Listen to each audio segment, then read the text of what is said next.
Me and Patrice talking movies. Talking movies, everything from porno to animal bestiality movies, and now Heat. Well, let's say hi to everybody. This is the Opie and Anthony program on XM Satellite Radio. We got lots to do today. Good morning to everybody. Dave in Iowa will start the program with a question. Dave, what's up? Hey, I'm from Iowa, pretty new, listener to XM and you guys. I love your show, and I'm about your age, I think, and I was just wondering, I love what you guys talk about, but I never hear you guys talk about sports. We need to talk about more sports? Well, I like, I like to hear a little sports now and then. I was just wondering what your guys' take was on sports, or what your teams are and stuff. Well, a little upset that Canada upset the American team in the World Baseball Classic. Is anybody watching the World Baseball Classic? No one cares. Not even for 4 And now we got to play like fucking, South Africa? But we could be knocked out even before we play the game. Like, how is America fucking up baseball? Because well, we don't isn't that our sport? No, yeah. No, we not. invented it. But that's not. But it's all like us. Dominicans and friggin' Cubans, Japs, and everybody else. No, the Japs aren't as good as the Americans. Yes, they get the occasional great Jap. Because they're little. See, in Japan, everything is scaled down to Japanese size. And Japanese size, when they're their size, they're phenomenal. Yeah. But they scale everything down in Japan. So, you see these guys hitting these crazy you get like homers, a Matsui or something. And you realize, the left field wall is only 100 feet away. But the ones that... like mini baseball? It's mini parks. The ones that are great, though, that kid in Seattle, he's fantastic. The ones that are great are great. There's not enough Asians in the major leagues, They love the game, though. They love the game. But the World Baseball Classic, no one gives a shit. How could, Africa have a team? That is what is getting me. It's like, we got to play Africa. Well, motherfuckers could just swing a stick, and they do that goofy cricket shit. Cricket is the dumbest. That's true. I see them playing sometimes in Brooklyn. They're like parks all over Brooklyn, and there they are, playing cricket. It's like reverse softball. You ever see bitches? It's like 3 swings. It's like, what did he just do? Is that an oar? Yeah, this motherfucker's playing with a... Fuck y'all doing? Like an oar. Yeah. And can't you stay at bat for like a week or something? It's the worst. Like, when do you give up the bat to somebody else? I don't know. Don't even call, because I don't give a shit. Happy with your performance. I don't need that knowledge in my head. That's why other countries hate us so much. Every sport that's significant, we invented.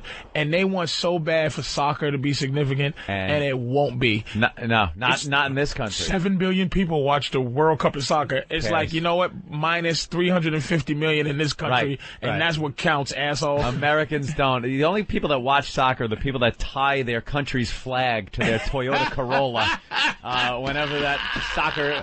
Why don't you just say the World Cup? Puerto Rican and Brazilians also. And Dominicans. Because I've seen that Brazilian flag with a planet on it or something. I don't know what the fuck that is. Don't talk about my baby's flag. No, I understand. You have a soft spot in your heart. Don't disrespect soft spot in his heart and a hard spot in his pants for Brazil. That's Patrice. But they have the best bikinis, those Brazilians. Oh, with the bikini wax. You leave my baby's ugly green, yellow, whatever with it is. stars and flag. It's like a planet. It is like some kind of a flag that Ed Wood would have in a movie that the aliens would plant on Earth when they got here. It's an outer space flag. Leave my babies alone. Leave them alone. I'm telling you something. It's weird that this country really is the only significant country in the world. It really is. We don't care about anything else. We're like, you go, Chow Yun Fat, who I love, right? But even before, Chow Yun Fat, he's the #1 Asian celeb. Is he really? Is he the #1 Asian superstar? That's great. Never heard of the motherfucker. Who, when he comes here, he plays a plumber as in an extra. Until he starts making movies like Jackie Chan. Fulani, blah, blah, blah, blah, blah, blah. He's the biggest Bollywood star ever. Who? What is that? We look at whatever. The Oscars were just on, and we look at the best foreign films, and we're like, who cares? I'm sorry, what? I don't care. And this guy, put his life into this. It's his life. He is Spielberg in his country. Who wants to watch an Asian movie without karate? They're trying to pump up these Asian horrors. These Asian love stories. They suck. Yeah. Asian horror movies, they're so good, we got to always remake them. They got to be remade here so they can be scary. From the makers of the Tachi Hakatomis. The Ring. The Ring. Directed by Steven Spielberg, so it's watchable. Originally called Wu Chaka Chaka. You have to see The Grudge. All right. I'll see you when it's The Grudge. Nobody, I'm telling you, basketball is the best. We just invented every sport that's interesting. Yeah. We invented. There's not one other sport that was invented someplace else that the world curling. Watch. Oh, wow, is that limited? Hey, Dave, there's your sports talk. How like your sports talk? How do we do? Appreciate it. Hey, what's your favorite sport there, Dave? I'd have to say college football. College Good football. Man. That's an odd thing. Good man. Not at all. College football is amazing. There's too much College shit. Football is so much more exciting than the NFL. Too much shit to keep track of. When you get a score of 78-43, I mean, college football is a great Could you give me an estimate on how many college teams there are? Probably 8. A couple more than that, Opie. I don't know. Exactly. Like how many? Division One? I don't know. 100 and something. Division One. That's just it. There's too many goddamn teams to worry about or wonder about. No one knows the players. Really? You do. No, you do. You do when they're ready to be drafted. That's when you know them. Well, you've known like Reggie Bush since he was a fucking. Who? Reggie Bush. And if you don't know who the fuck Reggie Bush is, stop talking about college football. Like, don't even don't have an opinion on college football, Anthony. If you don't know who the fuck Reggie Bush is. I don't know who Reggie Bush is. If you take a peek at college football games, you would at least know enough where it'd be interesting. I've seen it. It looks like you see it for 5 seconds as you're going to the freaking History Channel. This motherfucker don't know who Reggie Bush, and he's like, you can't have an opinion about anything if you don't say Reggie Bush is college football. I don't know because I keep no tabs on college football at all. It doesn't. Well, and sports in general don't interest you except for like the Yankees. There's a few things. How can you stay home so much and not be into sports? I play Tiger Woods golf on the computer.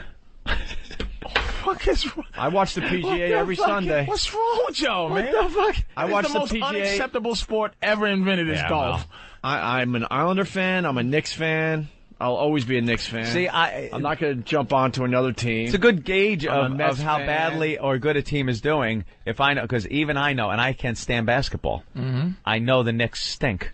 Well, they're one of the worst teams you live in New the York NBA this year. Yes. It transcends that they stink. No, I could not know a lot of things about sports. I know I'm getting older because I know basketball. Like when they did I was against the dress code at first, and then it's like one day I seen like Eddie. What's the guy's name? The center that they got from Chicago.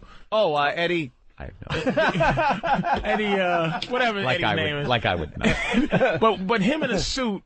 I actually was listening to him as if he was a regular guy, like a gentleman and a scholar. Like it was like, all right, I enjoy listening to this motherfucker in a suit because watching these just tattoos on your neck and it's just it's something about. I'm getting old. I think it's just like that shit was the shit when I was a kid. Like rebellion. But I'm like, see all this. Hey, I gotta jump in here because Trucker Stu has a comment. Trucker Stu. I had some of that last night for dinner. What's up, Stu? Hate to tell you this, Patrice, but the Americans did not invent basketball. It was a Canadian. He was down in Boston College teaching, and he's the one who invented it. Oh, good. Well, that's fair. What, stupid, what's his name? Dr. Naismith? Naismith was actually Canadian? But he was in Boston. But let's be honest. Let's be fair here. Let's be fair. I know that's like, and God bless you for having. Wait, was he really a Canadian though? But I don't know. I bet you he was just because this guy had a chance to say that. It's useless information. No one knows it, and he's like, I get to share that. I know the name. I know the Canadian Heritage commercials they have. They talk about great Canadians and. That's one of the ones. It sounds like a stupid Canadian game on the outset. When you think some guy tacking an old apple basket up on a pole and throwing a melon into it or something. That sounds like some Canadian fucking game, you know? We're just having fun, eh? but to You need something to do in the summer, when nothing's iced over for curling. Let's get a basket, put it on a pole, and we'll throw like a melon into it or something. If I get more melons than you, I'm the winner. All right, What'd great. you say about my mama? Hey, do I have to dunk it on your fucking head? Hey. Yeah, I don't think they were dunking. There was a lot of layups. And to be fair to that I guy, didn't even have a backboard at first. he's from Canada, but we've claimed him. Yeah, it's an American sport. He's an American now. Yeah, he's Invented by an American. Yeah. We took that. We took that away from you. Give me that shit. All right, Dave. There's your sports talk. I appreciate it. Yeah, what do you Feel think? better. Like, All right. you think like Neil Young is Canadian? No, we kind of took him. Nah, We took him from you. Anybody? to everybody listening Anyone that's good. To everybody listening on XM Canada, Neil Young's not yours. We're sorry. We took that motherfucker. We took Neil Young. Rush. And we took Rush. Rush from you. is ours. We took Rush. French fries ain't France's Right. no more, motherfucker. It's America. We took it. Give me that shit. Good idea. We want it. We've colonized. It's just a matter Music. of time before we blow off the Canadian national anthem at the hockey games down here. Yeah, why not? Okay. And now they're trying to get like soulful black girls to sing it, and it's just as bad. Oh. Tell you, Are they trying that? hey. With the same thing they did with the American national anthem? Trying to get Trying like to soul it up? trying to soul it up, to rock and it it's up. awful. Keith in Minnesota. Keith, Yeah, you guys are asking how many college football teams there are? I would guess 112. That's exactly right. Come on. You are an asshole. Come on. It was Come written on. on Give the it to phone. me. Give it to me, No. guys. No. Why? It says Keith from Minnesota, and there are 112 college football teams in the subject line. I will not accept your answer. Okay. Cheater. You're a cheater. But that's one of the reasons why I got XM, because they play all the good college football teams like Iowa and stuff. And, All right. A lot of people are into it. Of course, but college football is great. Yeah. 30. hear it. Well, I don't March know it, Madness is about to begin, and I love college basketball as well. White 33 boys, two across. white boys, not even an argument this year on who the greatest player in the game is right now in college. Two white boys are up for it. No Negroes are up for it. How y'all feel about that? And two American white boys. I can't God say that. bless you, fellas. God bless you. I hate to tell you, but the whites are taking over basketball again. No, the Russian white boys. The they're white still boys white. from Eastern Blocks. That's right. That's right. You've taken them. They're more white. Absolutely. They are ours That's now. right. You're so racist. That's You're taking fucking foreign right. white. That's right. We're taking back the NBA, baby. You've taken foreign white boys. We're going back to the 50s when it used to be underhand shots and shit. Now, if you take foreign and the white hook boys, shot from 30 feet out. Sports coming back to us, and the music was baby. going. And the real tight shorts. That's right. Wait a minute. You guys had a good run in the You NBA, have to but go against Whitey, this country That's if you accept the white boys that are good now in the man. NBA. The stars in the NBA who are white, they're not from this country, so you have to denounce America to like. Well, what about the black guys in baseball that aren't from America? Who? Well, a lot of those guys are Dominicans. Guerrero, Vlad Guerrero, but they're Dominicans. They don't. No one accepts. They don't accept America. They tell America to kiss their ass. What's the dude? You think the Russian basketball players are loving America? I bet you it's better than fucking Germany, wherever the fuck Wherever they they come from? Yeah. You guys are losing Old out Eastern in the last Bloc few countries. years, and it's only going to get worse. No, get out of here. There's a lot of boys from the Eastern Bloc coming over to play in the They're NBA very now. good, but the best players in the NBA are still black. I will crush you. LeBron James is 10 times So better than the next Croatia, best white baby. boy. Croatia. Drago. It's the He's white. gonna be playing. Dirk Nowitzki is the best white boy in the league, or maybe Steve Nash. He's from Canada, by the way. But LeBron is 10 times better than Steve Nash, who is arguably the best white boy in the game now. But LeBron has a little white in him, so What? he's not Michael Jordan black. What the fuck are you talking about? Fuck are you talking A little white in that. There's a little white in that guy.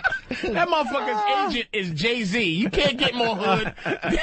Jay-Z's his agent. Man. Wait, is Jay-Z really his agent? His management team. Wow. He's under Rockefeller management. That right. Nice. When you see him do the little diamond like after he dunks, that's just, hey, what's up, Jay-Z? And Jay-Z owns the Jersey Nets. Right. Jay-Z did this. Jay-Z's LeBron's a mogul. He's a mogul. But the Eastern Bloc, and you accept the those white boys. White trumps black always. Got it. They're Just white. the skin color? No, just take it. They're white. When it comes down to it. Honestly, What are you gonna do? in the end, I don't give a shit. I just like watching a good NBA game. I love LeBron James, actually. How could you not? He's amazing. How could you not love LeBron? He's what? He's still only 18 and a half or something. I'm so jealous. Is he of this finally motherfucker. 20 years old? He's 21. I'm really Is he really jealous. 21 He's now? 21, yeah. He's been in the league almost, I think this is 4th year in the league or something. No. Or third or fourth. This could, no, not. Well, he came in the league the same time with Even third year. is ridiculous. His 3rd year in the league. What were you doing And at that he's age? average. Dude, they were recruiting. Jerking off. Working at a sausage stand. See, a little known fact about me, because we don't talk about it much on the show. I love basketball. I love the NBA. Oh, yeah. And the thing about LeBron James, they were recruiting this guy. I knew about LeBron James when he was 15 years old. They were already talking that he was going to be chatting on the internet. Were you meet behind a 7-Eleven? But, they were already talking that he was going to be an NBA superstar when he was 14, 15 years old. Yeah. He's 6'8". They had to like, when Dribbles like a guard. when he was playing high school basketball, they had to take it out of the regular gym because everyone knew about him back then, and they had to move the high school home games to arenas. Really? 3 high school champions. He's an animal. Wow. And it sickens me. He's worth $200 million. And he said all the records are ready. He bugs me. He bugs me so good. At 21, I was still a year away from living in my car. I hadn't even attained the lowliness of living in my car yet. And there was A piece at of not shit. one point at 14 did anybody look at me and go, you know something? You're going to be good at something. You're going to be the next. I would have been happy to be the next motherfucker who invented the new Crayola crayon color. Something. That motherfucker's going to invent key lime green. He's going to do it. It's going to be him. It's going to Patrice be O'Neal. him. Patrice, he's great. Did you ever get anything in school where, you hear people that got to school and their counselors told them, I think you're best suited for this, or you really could achieve in this, or we've looked at your test and you're most likely to succeed in this, that. I never got that. What I got was, you're a funny guy. And that was it. That's where it ended. If they interview Anthony Cumia's teachers, you are doing exactly what they thought you was. What they thought I would do. It's the same thing with me. Figures. Yeah. Yeah. Oh, he's doing that. Figures. Making jokes. Is that what you do? You make jokes and make fun of people and each other? That's cute. That's good. And when I was a kid, I'm in there like in a. Real I remember noble being in cause, a. Yeah, pussy. noble cause. You're really changing the world. When I was in 6th grade, they brought everybody in to the guidance counselor, because I guess it's 6th grade. You're supposed to reach that point where you kind of have a personality. You're not quite a child, but you're not a real person yet. But you're at that point where maybe they can figure out what you want to do and start you in that direction. And they brought me in. But all you want to do at that age was jerk off. That's pretty much it. You're not thinking about your Just future at jacking. 12. No one knows. Yeah, but You're LeBron jacking 10 was. times a day. Oh, at he that was. point. See, he was. He was thinking about his future. And there are people like I talked about in the past, like, fighter pilots that were thinking about it then. or the That, Google, and they Google had, guys. They had their life, set up. Yeah, they knew. Like Bill Gates. He knew he was soldering shit together in his garage and making a computer or something with his pals. I was there. I'm playing with, plastic dinosaurs and, in my room, building models or something like that, and had no clue what I wanted to do. They asked me, and I sat there like an idiot going, an astronaut? Just because I figured I had to say something. What am I going to do? I went to And they're college. like, good, you need math? You'll need math. And then they start writing things down to what I need. And I'm like, no, I don't want to be an astronaut. Yeah, now you ruined it for me. I want to that. go in space, and now I got to do math. I would never tell a kid to go to college. College is, it's an excuse to be a bum. Like, I knew when I turned 17, 18 years old, Yeah. I should be out. Right. And I just, went to college so I can go, Mom, look, I'm still going to college, and I'm doing this. It teaches you nothing but how to go out and be unhappy. It's the dumbest fucking thing in the world. It's how to be broke. How to be broke. How to be unhappy. And how to hide your sorrow that you're broke and unhappy with alcohol and drugs. That's it. Yeah, I'm not going to argue that. Let's say hi to Mike in Jersey. Mike, what's up today? Yeah, want to ask Patrice a question. Go ahead. Why does he think black guys never made it in any kind of auto racing? And so I think, from what I understand, I think Bill Burr told me this, is that is a tremendous white guy's thing is auto racing. It's like it has its roots in moonshine and driving from the cops, and it's a real yeehaw kind of thing. I don't think there was no place to get into that in the inner city. There's no place to where could we develop that. And another thing of why my theory is that we got basketball. Why we're so good at it is because it's a very cheap. Oh yeah, I was going to say that. You need a ball, and the courts are all over the place. And any hole, not just a fucking hoop, but they used to make motherfuckers stand with their arms out. Who is that poor bastard that had to do that? And stand with or a crate. But that's why, like hockey, black people like, the niggas' butts is too high and the ankles are weak. They don't like the cold. It's the fact that they don't like the cold. They don't like cold. They have weak ankles and high butts.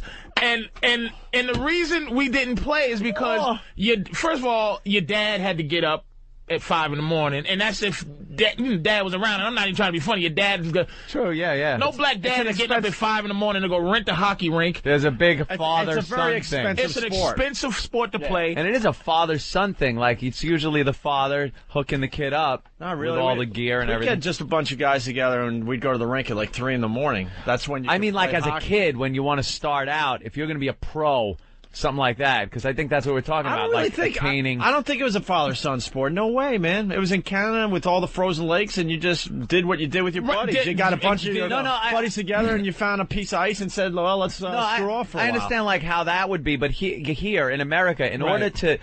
I think if you asked a majority of the professional American hockey players, it started out... I don't think there were a lot of single moms raising them. I think it started out with a father that would go to the rink early with his son, because you need a rink, build one in his backyard. I know I've heard a few people have done that in the northern states, something like that. And I think you brought up a good point there. Well, that's why the NASCAR question I just is like, thinking about it, you go, where could you got to have a car. Yeah. And second of all, you got to be... The black guys that do it, I guess it might be one. I think it's one or two, maybe. Yeah, there've been a couple. And you have to deal with one in every sport. Rednecks, man. You gotta fucking to this day probably gotta fight like some civil rights shit to get a nigga to drive and then motherfuckers trying to drive him and kill him against the wall or whatever. It's an expensive thing, but that's why we play. We're good at baseball, good at basketball, and good at because it's cheap sport. They're cheap sports. Let's go to Chad in Virginia Beach. Chad, go. Hey. The reason there's no black guys in NASCAR is you can't put 26-inch spinners on them. Fucking dick. You don't even need to finish that, asshole. 26-inch spinners. You have to put spinners on your NASCAR. You don't want to have rims on your fuck NASCAR. off. Fucking asshole. Every lap they get pulled over and harassed by the police. That's the only motherfucker that have his license. Sorry, sir. It's like, what the fuck did I do now? His insurance car at the pit stop. Yes, this is valid, sir, you want to step out of the vehicle, please? I'm strapped in here. Got a 5-point harness. All right, Leroy, you ready? Man, I got to put my hand on the hot hood. Okay, back away from the vehicle. Could you just back away with your hands on your head, please? Is there a passenger? No, there's no passenger. I'm racing here. It's nothing but a cage. Then all the other white boys is rubbernecking. Oh, man. Yeah, look at that. He must have done something wrong. The Daytona 500 is over. The announcer has to announce that the black guy finally completed one lap. The police pulling him over. Look, I'm in the lead. Pull him over to the side. Is there a problem? Yeah. Yeah, you're doing 182. Yeah, but that white boy was just doing 215.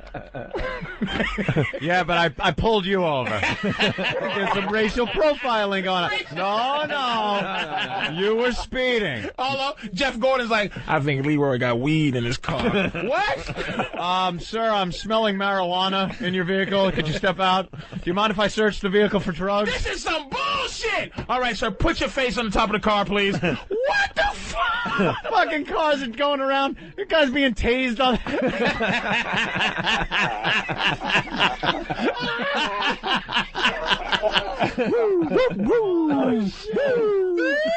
Oh shit. Oh, see, what the fuck? Oh, shit.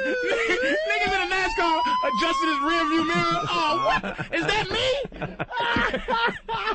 Is there a problem, officer? Damn, I thought I was safe out here. Oh, shit. Oh, wow. Oh, Chris, shit. let's say hi to Chris in Canada. Chris, what's up? Hey, how you guys doing? You guys are fucked. What's up? Well, see, they can't get the afro underneath the helmet, so, it's pretty shitty. But Oh, Jesus. Well, we did make fun of Canada, so I guess, you gotta give it to him. Go ahead, Joe Chris. Gibbs has got the thing going on, Drive for Diversity. They got at least 4 African-American drivers, and they put them in pit crews, everything else. They're coming into the sport big. They're paying their way, and it should be a good thing. They got commercials on NASCAR.com and on NASCAR 166 for who the young black kids heroes are in NASCAR. All right, there you go. Someone said there's only 2 black racers in history. McFly, the trucker. No, there's more than 2, but the 2 that are the most prevalent were Wendell Scott back in the 1950s, who were admired by a lot of those rednecks that Patrice is talking about. Richard Pryor. There's a Richard Pryor movie, right? Right, exactly. Yeah. And also there was Bill Lester in the Craftsman Truck Series. There was a guy in the 80s. That used to race, too. I think it was NASCAR. Might have been Indy, though. It probably was Indy, but that doesn't ring a bell to me. But anyway, punch it out. Thank you, buddy. And NASCAR don't like the Indy guys.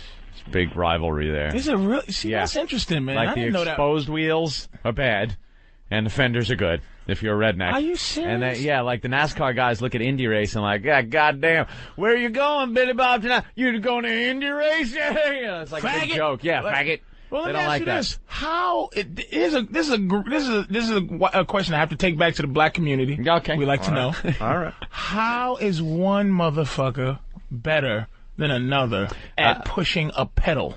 How do you become the best car driver? Now we're going to have to talk about it for about a half hour to 45 minutes. How do you become, how's Jeff Gordon a name when I can push a fucking pedal as good as Jeff Gordon Do you can? think you could push a pedal and keep it on the track and pass other motherfuckers pushing pedals like I that? do in New York every day, nigga. You Big gotta know deal, NASCAR. You got to know when to hit the pits. You got to know when to pass. You got to Big know team all that effort. shit. Yep. You got to know when to draft. When to go around them. It's better to be in that's second. technique. Yeah. We're talking about how do you isn't get everything technique and finesse and stuff? A lot of these guys are Plus you also gotta get a good pit crew that know how to make the car run, at high performance. Yeah. A lot of the successful guys, too, now are, born into it. These are guys that are born into, their fathers did it. Their fathers are on the crews or on, they were drivers themselves, and they get into it that way. I think it's pretty hard for just there's some a lot of schmuck fucking to come up cheating and in go. NASCAR. Big time cheating. Yeah, they bang a lot into of each other cheating, a a lot little of bullshit they ain't supposed to be doing and they do. Shut up. Called foul? It's like any other sport. He fouled him. Everyone's cheating. Everybody cheats. Not Barry Look at Bonds. baseball. Barry Bonds didn't cheat. Oh, Don't even get a start. Barry Bonds. Shit. Barry does not take Your steroids. boy was jealous of Mark McGwire. Yep. That's what's coming out now in another book. That's what they're saying. Written by who? Mark book. McGwire and who else? No, some other guy. Who wrote that book, by the That way? nigga was jealous of me. Written by Mark McGwire. Here's the story. Epilogue, Babe Ruth's son, Jimmy Ruth. Here's the Barry Bonds story. The hits just keep on coming from Barry Bonds. A new Get book documents the baseball slugger's alleged steroid use dating back to 1998. 2 San Francisco Chronicle reporters wrote a book called Game of Shadows. They say their 2-year investigation includes court papers, grand jury testimony, and documents written by federal agents. Bonds, of course, is one of the baseball's all-time leading home run hitters, could become #1 this season, and he denies knowingly using steroids. He refuses to read the book. The authors, though, stand by their work. We have very good sources and very good people we've talked to, both providing us information about Bonds as well as, again, documents from the Balco case. And we'd like to think it is a definitive accounting of not only what he used, but why he used it and to the extent that he used it.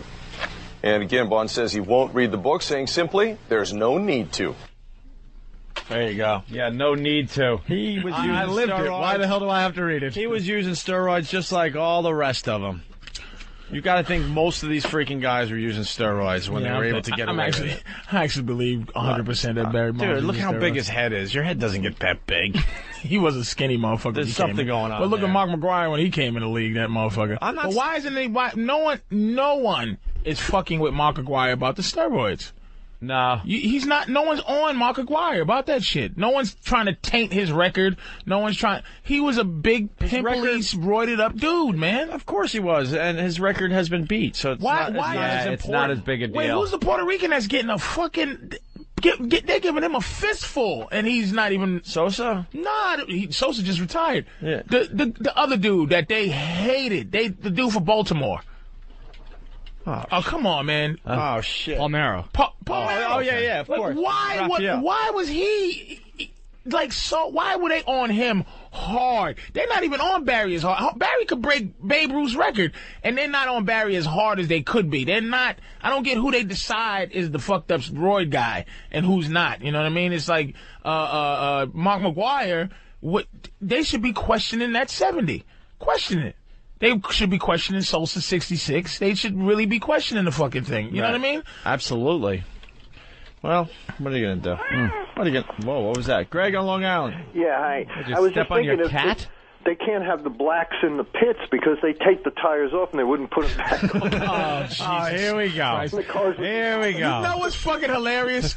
God bless these motherfuckers out there. It's never been a chance for them to that was not a today joke. That was a fucking 10 years ago. Right. It is like, I get to say this? I get that. I'm going to use the joke. That joke is in our DNA. That joke is just born. That joke is the TV on the shoulders running down the street joke. He gave birth to that joke. That joke. Push. That joke started when we started rolling rocks. When we realized you could roll a rock, that joke was invented. Holy shit. It's just like you can fit, they roll off so wonderfully. It's like he's been practicing it. They take the wheels off and won't give them back, baby. Blow! All right, we're going to break. We got lots to do. There's a new video game that they're up in arms over. Yeah, and does it have a lot of violence in it? Well, no. Well, just wait till you hear about that. We got Britney Spears pregnant again, looks like. Oh. We got a fellow radio personality in a little bit of trouble. Well, she got fired. Got fired? She used to work here in New York City, too. Darian O'Toole. Darian got fired? Dude, we got audio. I just was on the fucking show. No way. I like that lady. She's very cool. She keeps in touch with us and stuff. She fucking likes you guys. They fucking get rid of everybody. And she has cancer, man. Darian has cancer. Well, let me tell you. We got audio of her very drunk on the air.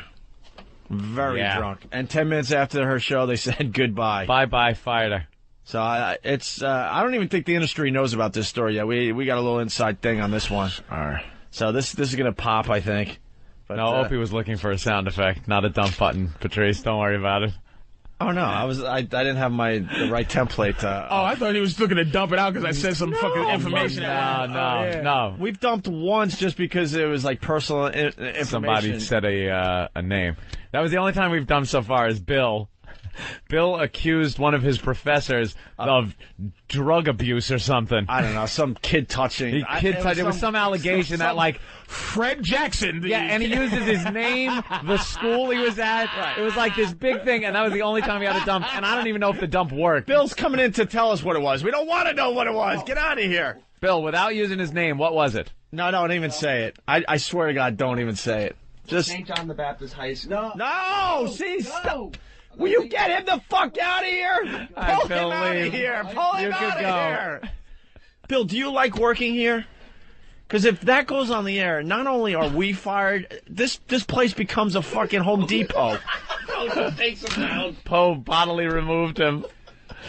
Phil doesn't understand. Wow. Bill doesn't understand. Phil doesn't understand. The allegation he had was so ridiculous that we'd all be fired, and they would pretty much make this into like a Target or a Home Depot. Yeah. You ever read the Stephen King book, The Stand? I hate Stephen King shit. Yeah. You ever read it? I watch it on. You watch the lousy movies they make of it. Yeah. Bill is like Trash Can Man, who like he's so crazy that even the devil himself knows he needs him, but even he is a little frightened of him and a little off and a little like, I need this guy. But he is fucking out there. And that's what Bill is. He's like trash can man. Jesus, man. All right. It is frightening. He's a frightening entity to have around. She got fired, man. Yeah, well, we'll get into the audio. I like that lady. We'll try to do the audio next. We also got to talk about American Idol because some interesting observations there. Well, the guys were up last night. The guys are a lot more entertaining this year than the girls. Yep. And again, another that guy's going to win it this year. Stellar night. That bald-headed rocker, man. That dude is he's really good. Had a bit of an off night last night, but still kicked everybody. I'm getting so tired of fucking Simon's. His honesty is dishonest. Oh my God, we got to. I think he's the only one that's being honest. This point. Did you watch the show? Honest guy. He's a fucking disingenuine. Hold on. Do you watch the show every night? I watch it every other night. I miss it sometimes. This is the first. We've said this a few times. This is the first year I'm into American Idol, and I'll go all the way to the end. I usually watch a couple weeks here. I was into it last year. Okay.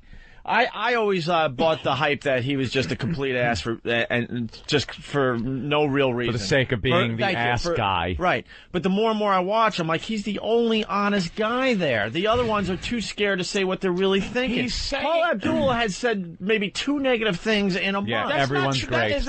You know what? That does not... And Ryan Seacrest, his whole job is to challenge Simon, and that is what's real phony. But you can tell that is completely the producers saying, give it to Simon. That seems to be working. But Simon hasn't been wrong yet. He had. See, here's the thing. This motherfucker does not. This is the problem with this I have with him. He's not cultivating talent. He's cultivating who is going. This a whole American thing. The other two cultivate talent. Patrice. Oh my God! Listen. Last night, man, that kid, the bald-headed rocker kid, was excellent. He was all right. He was excellent. He has it. He has a real. Some of them you go, he can sing, but when are we going to watch this motherfucker? No star quality. This guy, you can see him on stage performing. Yep. Okay. Simon. Instead of he could go, hey man, you know what? This motherfucker's good. You are good, but I find it kind of boring. It wasn't his best performance, Patrice. I think so too, and I think he was being honest there. Simon gives props to maybe 2 a night. That's it, maybe 3. Yeah, but he can give props to the ones that he should give props to. I'll tell you why. No. Because all those people, Paula, Randy, and Simon, they already know that it's going to be like down to 4 guys. They know who it's going to be already. And the rest of these guys are just filler. Yep. The little country bitch with the Jesus drives. What? Jesus take the wheel. Yeah. Carrie Underwood. Stinks. So she did a special appearance, right? Yeah. And it's like, he'll go, watch her. She's a girl. She's the idol. Now she's good. If her performance was as bad or as good as these bitches that's on now, dude, but she's better, she fucking sucks. Dude, she was singing her Jesus, hit country take single. the wheel. That's the #1 country song. Remember when we fucked around with that? That don't count. And it's been the #1 country song for like 10 weeks. It's like being the fucking #1 orchestra hit. No one gives a shit.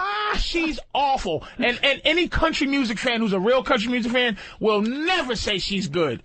The people who bought her thing are fly-by-night motherfuckers. Real country people will never enjoy Jesus Take the Wheel by that American Idol phony, and now she's a great performer? But dude, the reason it's he doesn't say she needs... Hold on, the reason it's #1 in the country is because people are buying that shit. You know what? They're buying that. That doesn't count all the time. I understand, but but it's the #1 song as far as country music goes. Yeah, someone's buying it. That's where your argument is done. I don't know. I don't personally get it. I think the song stinks. And you think they're going to bash her? You know what her contract is? Probably so much money goes to American Idol's producers. Yeah, and then the money that the judges are paid with comes out of the production money. So it would be like money out of their pocket if they bash her. That's their cash cow right up there. They were looking at money. I think less the dog, homie. Less that. Yeah. Randy's the best judge on there. I don't know. I think he's too. Less the fucking the dog. Yeah, but he's too nice. He's too nice. Because even when he knows that there was a really bad performance in front of him, he's always like, He But does he that does a lot. say- Like, he does say you suck if you suck. A lot of times, he barely could say it. He's like, I just wasn't it was feeling aight, that. but you were a little pitchy in the middle, and I. Which is his version of saying you were horrendous, you were atrocious, you were terrible. Yeah, a lot That's of times his way they're of saying it. a lot of times they're on the same wavelength there, but they just have a different way of saying it. Oh my God, Simon bugs me, and it's not. It's not real honesty. By the way, Carrie Underwood, Tom from Buffalo has some info. Tom, go ahead. Yeah, yesterday on the CBS Morning Show, they had the announcement for the Academy of Country Music Awards. Carrie Underwood is up for 4 of them, so she can't suck all that fat. She's like a And her superstar in peers- the genre. award. Jesus. Her peers are the ones who nominated her for it. Hey, Really? A little known fact, our big boss, Elo, is a huge country fan. Elo. Patrice, Oh. I love you, but you're dead wrong. Oh. So you're a super country fan, so she's legitimately good. She's legit. She's from Oklahoma. She's legitimately good. She's the real deal.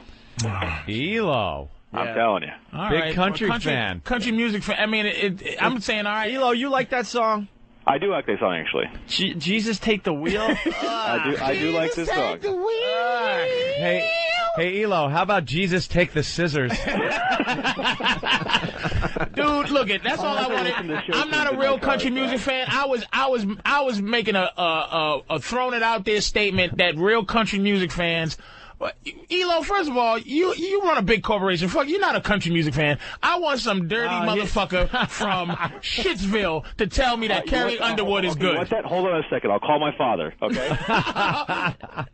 He was one of the biggest country programmers in America before. Who, Elo? Yeah, before Yeah. you. So she's just legit. All right, well, fair enough. All right, fair enough, man. Fair Actually, enough. for 5 years, I was on the board of directors for the CMA.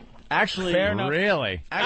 Look, okay. Jesus, this guy is he's an expert. I thought the achy now was the achy breaky heart guy good? Billy Ray Cyrus? It's Cyrus, but he's a horrible. No. He's terrible. That was a one-hit All right, wonder. That was just a bad line dance. I got a record on it. So she is far beyond him. Elo. Yeah, and All right, fair enough. I mean, and again, we don't want to turn this into Casey Kasem, but Elo, why don't you tell everyone who your friend in country music is? Well, let's see. Well, actually, one of my closest friends is Keith Urban. Keith Urban. Yep. One of the biggest. Isn't that stars weird? A out country there. star with the last name Urban. Keith Urban. That's odd. True story. He was Point that going to out. drop by his little band called The Ranch, and I actually played it and made it a hit in Seattle. Got him, and then really got the president to extend his record deal, and now he has a solo career. He owes you, man. Well, you know what's really funny? I see him all the time. He calls just out of the blue, and we talked. We talked last time about 3 months ago for about an hour. One last question from me about this here. And I'm gonna take this. He named all his credits and his legitimacy. That is legit. In my ears, in my humble Negro ears, I thought she was horse shit. So I'm wrong. Now, just Cowboy Troy, is this some legitimate shit going on? I can't tell you the Cowboy Troy is legitimate, but he's certainly fun to watch. All right, Who the hell is Cowboy Troy? That means he's leaving it open just to see. Yeah. All right, fair enough. I mean, Cowboy Troy. Anytime that your song is called "I Played Chicken with a Truck," which is his song, it's a little bit. Sounds a little gimmicky. But Elo's he's not going to be, until Troy's career is officially over, then he can go, he stunk. And then I want to say he got ran over by the same truck. He might be scheduled to come in and perform live at the XM facility, so I renege on my fucking thing. No, you don't need to renege on Fair it. enough. I hate her song. I just thought she was just some canned shit. There's a lot of people who don't like her, but I just wanted to tell you that she, in the eyes of many country fans, she actually is legit. And Elo, you'd bang her, right? Well, I mean, she's certainly attractive. That's yes. Well, I don't know if bang would be the word. That She's you a would little use. thing. She was out right outside the studios the other day. I was walking around. Got a little van. Little thing. Little teeny thing. And I'm very sad about Darian O'Toole, by the way. Yeah, we got great audio of her today, though. You know Darian? You know what? We had mutual friends when I was in San Francisco because she left San Francisco to go to New York. Right. Mm-hmm. So. Well, wait till you hear what we have. Oh, I can't wait. All right, Elo. All right, Hillbillies rule. Bye. Hillbillies rule. That's Elo's a redneck. I didn't realize Dude, he that. loves the country music. I would imagine he was born inside of the Empire State Building. That is really funny. Shit. Corporate motherfucker. Right. Suite 22A. Right. I was born up there. I remember my mother didn't utter a word or a scream or anything. I just came out in complete silence. Came pop right out on the desk. Right out. He was born in a corporate separate pod. Yeah, on a desk blotter. Right. That's amazing. Elo's a fucking goddamn redneck. We might have to look at the top country songs in America today like we did that one time. Oh, yeah. There's songs like Living in Fast Forward, Your Man, What Hurts the Most, Tonight I Want to Cry. All right. And I Get Where I'm Going. You can tell what that's about. She Don't Tell Me To. Jesus, God. Take the Wheel. Bon Jovi duet with Jennifer Nettles. A nice little crossover there. Who Says You Can't Go Home? Nobody But Me, and Get Drunk and Be Somebody. There you go. We're going to have to try to figure out what some of those songs are today. Get drunk and be somebody. Down, tick it down, tick it down. So here's Ryan Seacrest. A honky tonk, but donkey donk. Is that still on there? Or did that get kicked off the list? It's off the top 10. God damn, what happened to honky tonk? Honky donk. Awfulness. So Ryan Seacrest and good old Simon Cowell. Yeah. Because like I think Patrice or someone said, Ryan Seacrest, the producers, have basically said, challenge Simon. Challenge him. You two go at it. The people seem to enjoy it. It's so fucking fake. It's not. Yeah. It's not even funny.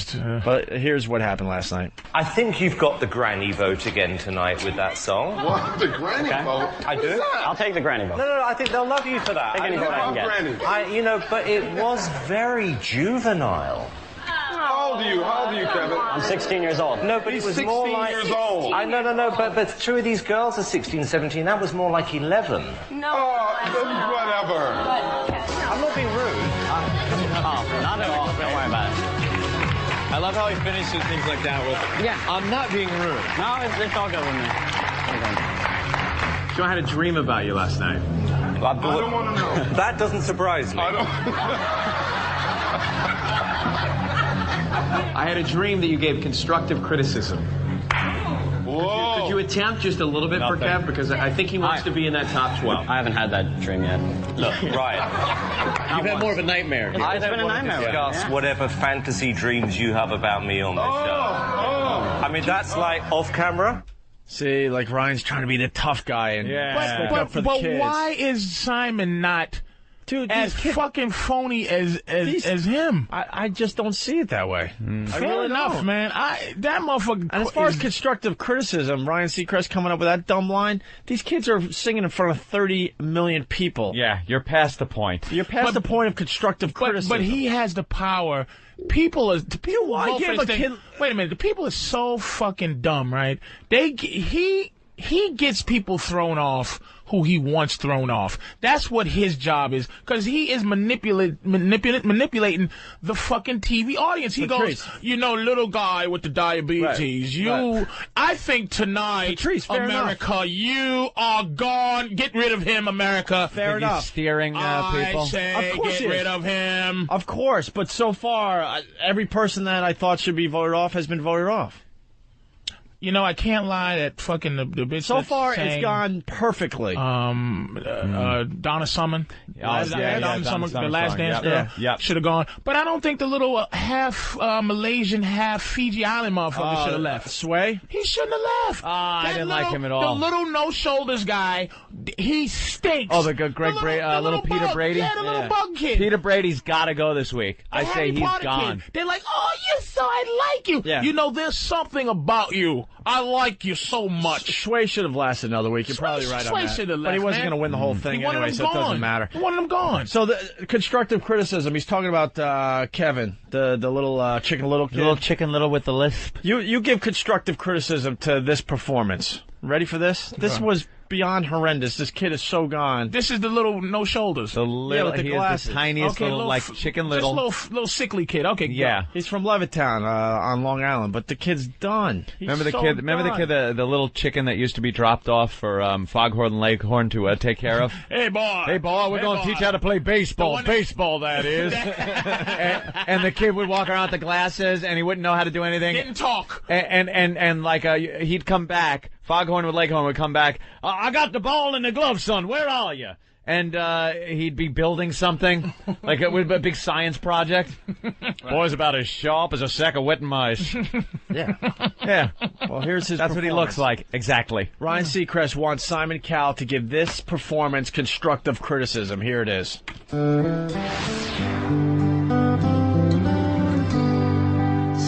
starry, starry night. Paint your palette blue and gray. Look out on a summer's day with eyes that know the darkness in my soul. Darkness in my soul. Now I think I know what you tried to say to me. Goodbye. How you suffered for your sanity. God. How you tried to set them free. They would not listen. They did not know how. Holy shit! Perhaps they'll I gotta apologize to Simon too. For they could not love you. But still your love was true. And when no hope was left inside on that starry, starry night, you took your life as lovers often do. I could have told you this world was never meant for one as beautiful as you. Like, he's hitting the notes and all, which he doesn't always do. But the list, the song itself, his presentation of it, just stinks. Dude, where's the constructive criticism? Why did Ryan have to say it after this kid? This kid is so done. Someone has to tell the kid he has a really bad lisp and he shouldn't pick a song that has a lot of S words in it. Starry, starry night. He picks the worst song as far as his Paint list your goes. palette blue and gray. It sounded like his chest cavity was giving out on him, man. Baby talk, it's a wonder you can walk. Buddy Hinton's making fun of me. Yeah, Vosh should have sung that song. Very good. That was, dude, that he was picks a atrocious. Song, he picks a song that has a lot of ST words in it, and that's his list problem. But so wait a minute. That audio that played before was his comment on this song. Yeah, I fucked it up. That wasn't even as bad as it should have been. No. That's what I'm because saying. That was kind of a better performance that he's done. He's been worse than that. But what did Paul and what's called say to him? Paul loves him. Yeah, Paul loves him. You're so adorable. The people love you. You have such a style. And no, I don't think he's going to go this week. Let's do some betting I don't on think he's this. going to go this week. He's not going. No, he was third last week. I don't think he'll go this week, though. How much money? $20? There's no one else they could. 40. There's no one else they could $20, and I'll tell you who they're voting off. Who? They're Peter voting Brady? off fucking Peter Brady's going. And Country Dude? And With the twin brother? And no, he's going to be in. Then you run out of people. No. It's between those three. There is one more guy. Wait a minute. Shit. Who? That little kid ain't going, man. I don't think he's going. Oh, he's so done. That kid is not going. $20 a man. $20, I'm in. I'll take your 20 and I'll take your 20. He is absolutely not going. All right, he's not going. $20. Absolutely not going. Who's $20. going? I don't know, but it ain't him. Get the page up. I think we're going to get an upset. Yeah, who's left? Holy I think we'll have an upset. That little Dude, I don't even want to Let me take tell your money. you, This is too easy. he was in the Inquirer this week with the story of how his girlfriend is a better singer than him, and he has diabetes. He's fucking not going, dude. Because this country, you gotta understand. Listen, we'll find out tomorrow. What's his fucking name? Simon Cowell or Simon whatever. Simon Cowell. He doesn't give a shit about your talent. Neither does America. Dude. That's the whole setup for this thing. It's not about. That's why no big fat black girls have won yet, because they're the best singers. Other motherfuckers have won. I can relate to Simon a lot, believe it or not. People are shocked by that, I'm sure. He's not. Simon didn't beat that kid up because he knew he was so gone. It was just like, I'll just let the guy have his last moment on the stage. I'm telling you. Now, if you're saying he's so honest, why wouldn't he say, kid, you and your dumbness go back to Long Island? He didn't say he was good. He just he trashed him, but he didn't go over the top and kill him and go, look, dude, you're so gone. You gonna have he that just 20? knows. I'll leave it overnight. All right. This is the easiest bet I've I done should lately. Take more than 20 from you, actually. No, I'm going to take 20 from you, and I'm taking 20 from Who's him. left? Let me see. And if I lose, I'll give you 20, and I'll give you 20. I'm telling you, America. And studying the list. All right. Look at Fat Boy next to the sissy. Look, okay, you see where that arrow is there? Gideon can go. Gideon can go. Gideon can go. He's not going because they like Gideon. But the fat kid next to Gideon. What fat kid? The funny looking kid next to Gideon. That one there.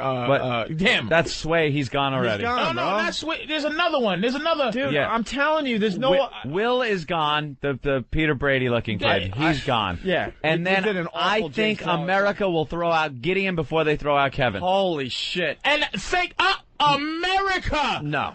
He's a black gay guy. No. Who in America who votes on this fucking show? No. Gideon has some crazy talent. He's very You know good. something? There was a black guy named, what was his name? George, a couple of seasons back.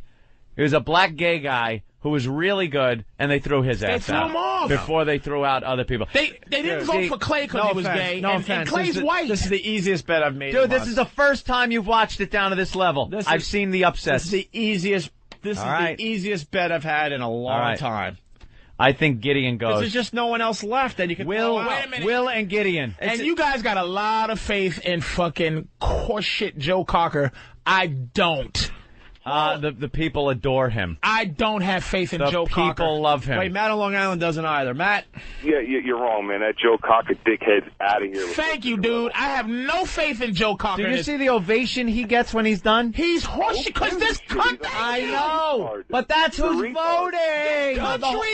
This that's dumb. who's voting. This is Anthony's sport. It's not you voting, me. It's the American people are voting on this. It's not professionals. Hold on. It's not Simon. It's not. It's the fucking rubes. Let's play Taylor Hicks right now, and you could sit there at home or in your car and say that this performance is worse than Starry. Can you do it? Starry, starry night. This Taylor Hicks your is, palates blue and suffering succotash. Taylor Hicks doesn't even have a CD. EFG. Dude, Taylor Hicks is not going. H-I-J-K. Here it is. A little Michael McDonald. See, Patrice is hating it because it's white boy music. Relax, Patrice. You don't like Michael McDonald? This is worse than Starry Night. He's copying Michael McDonald. That's what they told him too, but no. He made at it least his it's own. got some feel to it. He made it his own. I do a Michael McDonald. Everybody does. Telling me the things you want to do for me. Y'all won't be there. Up and over. Y'all won't be. All right, shut up. Here it kicks in right here.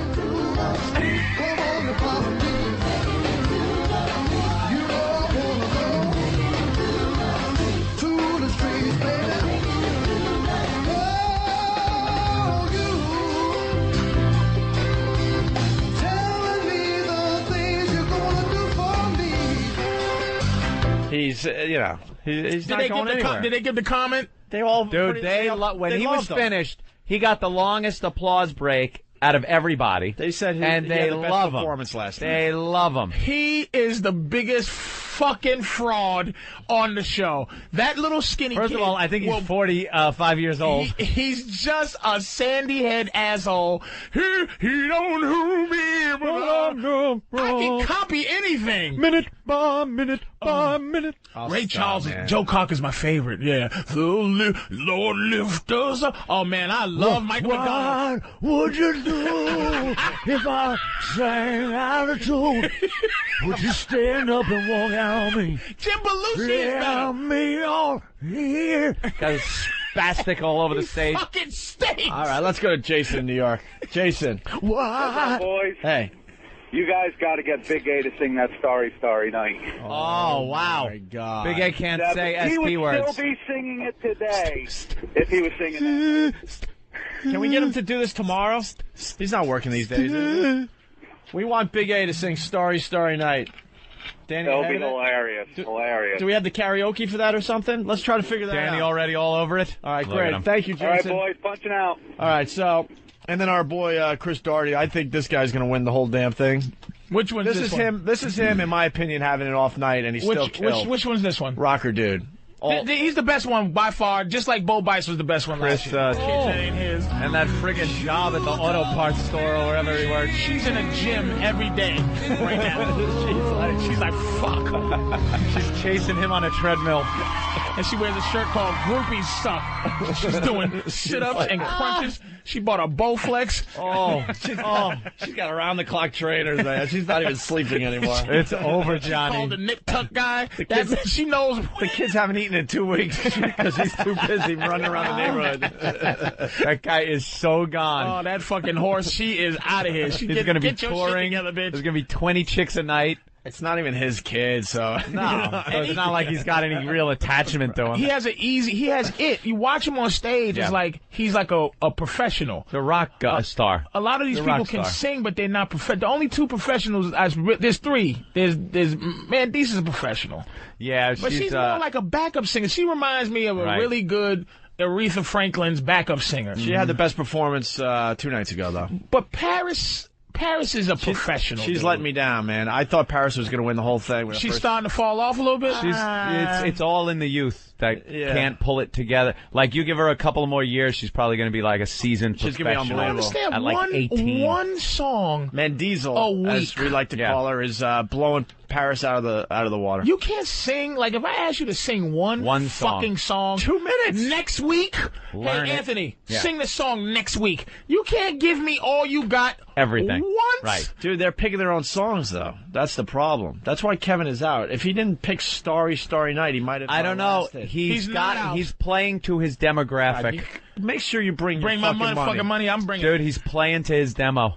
The old people and some geeky little girls will think he's cute. He had a nice run. He did all right. It's over, John. What does Gideon have that you feel he's going to be in it? He looks like a performer.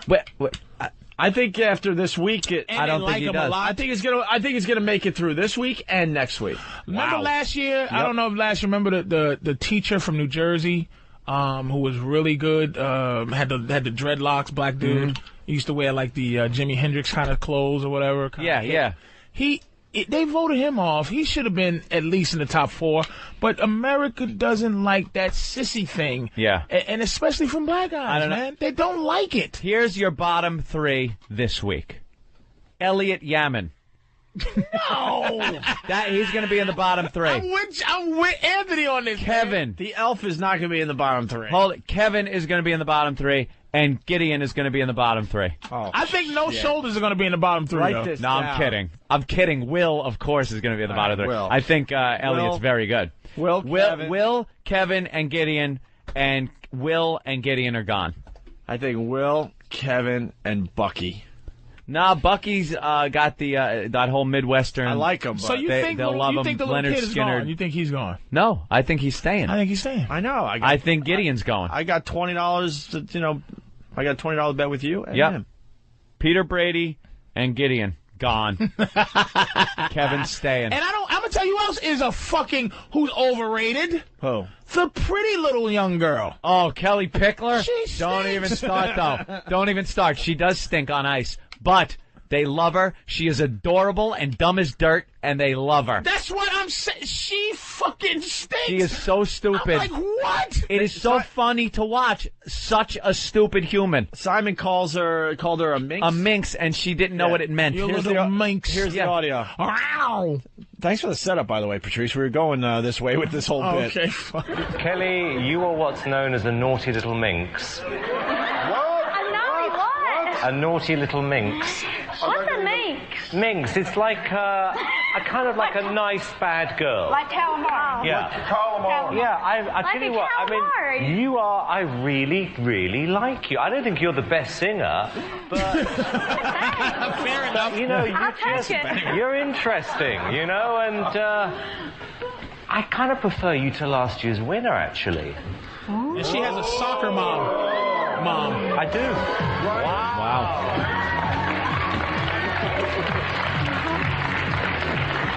I wish we had more time in the show because I want to follow up on the minx comment and why he has to bring that up on the show.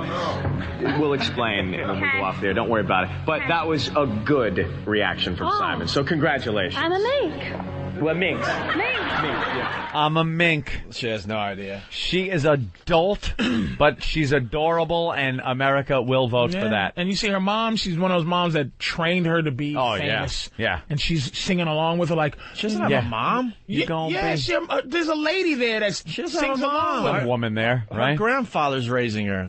Her sister... The mom left, I think, and the father's in prison for drugs or something. That's a wonderful story. No, who's the woman? Her fucking story? Somebody help me out. Yes, it is. The father's definitely in jail, and I think the mom's out of her life too. Who's the lady that has no sings real along with family? her She's got a songs? grandfather and some friends that is her support system. There's a lady who sits in this. What they always show. Yeah, and person. they say Kelly Pickler's friends. Yeah, friends. All right, There's no mom there, I'm telling you. Look a little old for a friend. All right, we should take a break. Tyler's the best on Idol. Tyler? Who's that? Which one's Tyler? You don't know me. Oh, Taylor or Tyler. How does he pronounce Hicks? Yeah. Taking it to Taylor the Hicks, streets. He fucking... don't know me, but I'm your brother. On my own, it would hurt you. All right, Once again. Let's take a break. My baby, she wrote me a letter. Well, she wrote me a letter. Said she's gonna live without me no more. What happens to the tributes? How about Rod Stewart? Is it any Rod Stewart songs that he has to sing? They're gonna get to the tribute part where they have to do other artists. I think the guy's terrific. I really do. He's not gonna win it all, but he makes it a lot of fun to watch. That stupid Starry Night. Starry Time night. to go home. As soon as they get into some non-soul stuff. Time to go home. You're going to see a lot of crying by his mom and dad in the audience. Beach blanket bingo. Beach blanket bingo. All right, look at all the stuff we have in front of us. We're not going to get to half this shit again. If they gotta sing that, he's sunk. Tribute to a net full of cellos movies. Beach blanket bingo. All right, we're getting the sign to break. Yeah, we gotta take a little It has been a while. A lot of fun so far. Ben's today. come in. Patrice O'Neill in studio. Are we promoting anything? Web Junk 20, obviously, on VH1. Anything else? I got some other shows, but I don't you're know. doing a show Saturday night for us. Yeah, fucking 8 to 10 p.m. Everyone's talking about that. Eastern time. Yeah. Yep, it's got a big buzz. Can't wait. Everyone's talking Can't wait about to do it. Help some people out in their fucking miserable lives, fucking around. He's doing a relationship show. Bitches. So. Bitches. And do you want to do it? You want to do it the next Saturday too? We're trying to figure that out. I don't think I'm gonna be around, but I want to do it as many times you'll have me do it. But all right. You gotta let me fucking know. All right, so we'll I can do the first one. We'll dump see where off it goes. my other career, which I would love to get rid of. Ba ba ba ba ba bang a dang dang a ding a dong ding. He did the mash. He did the monster mash. All right. Harmonica.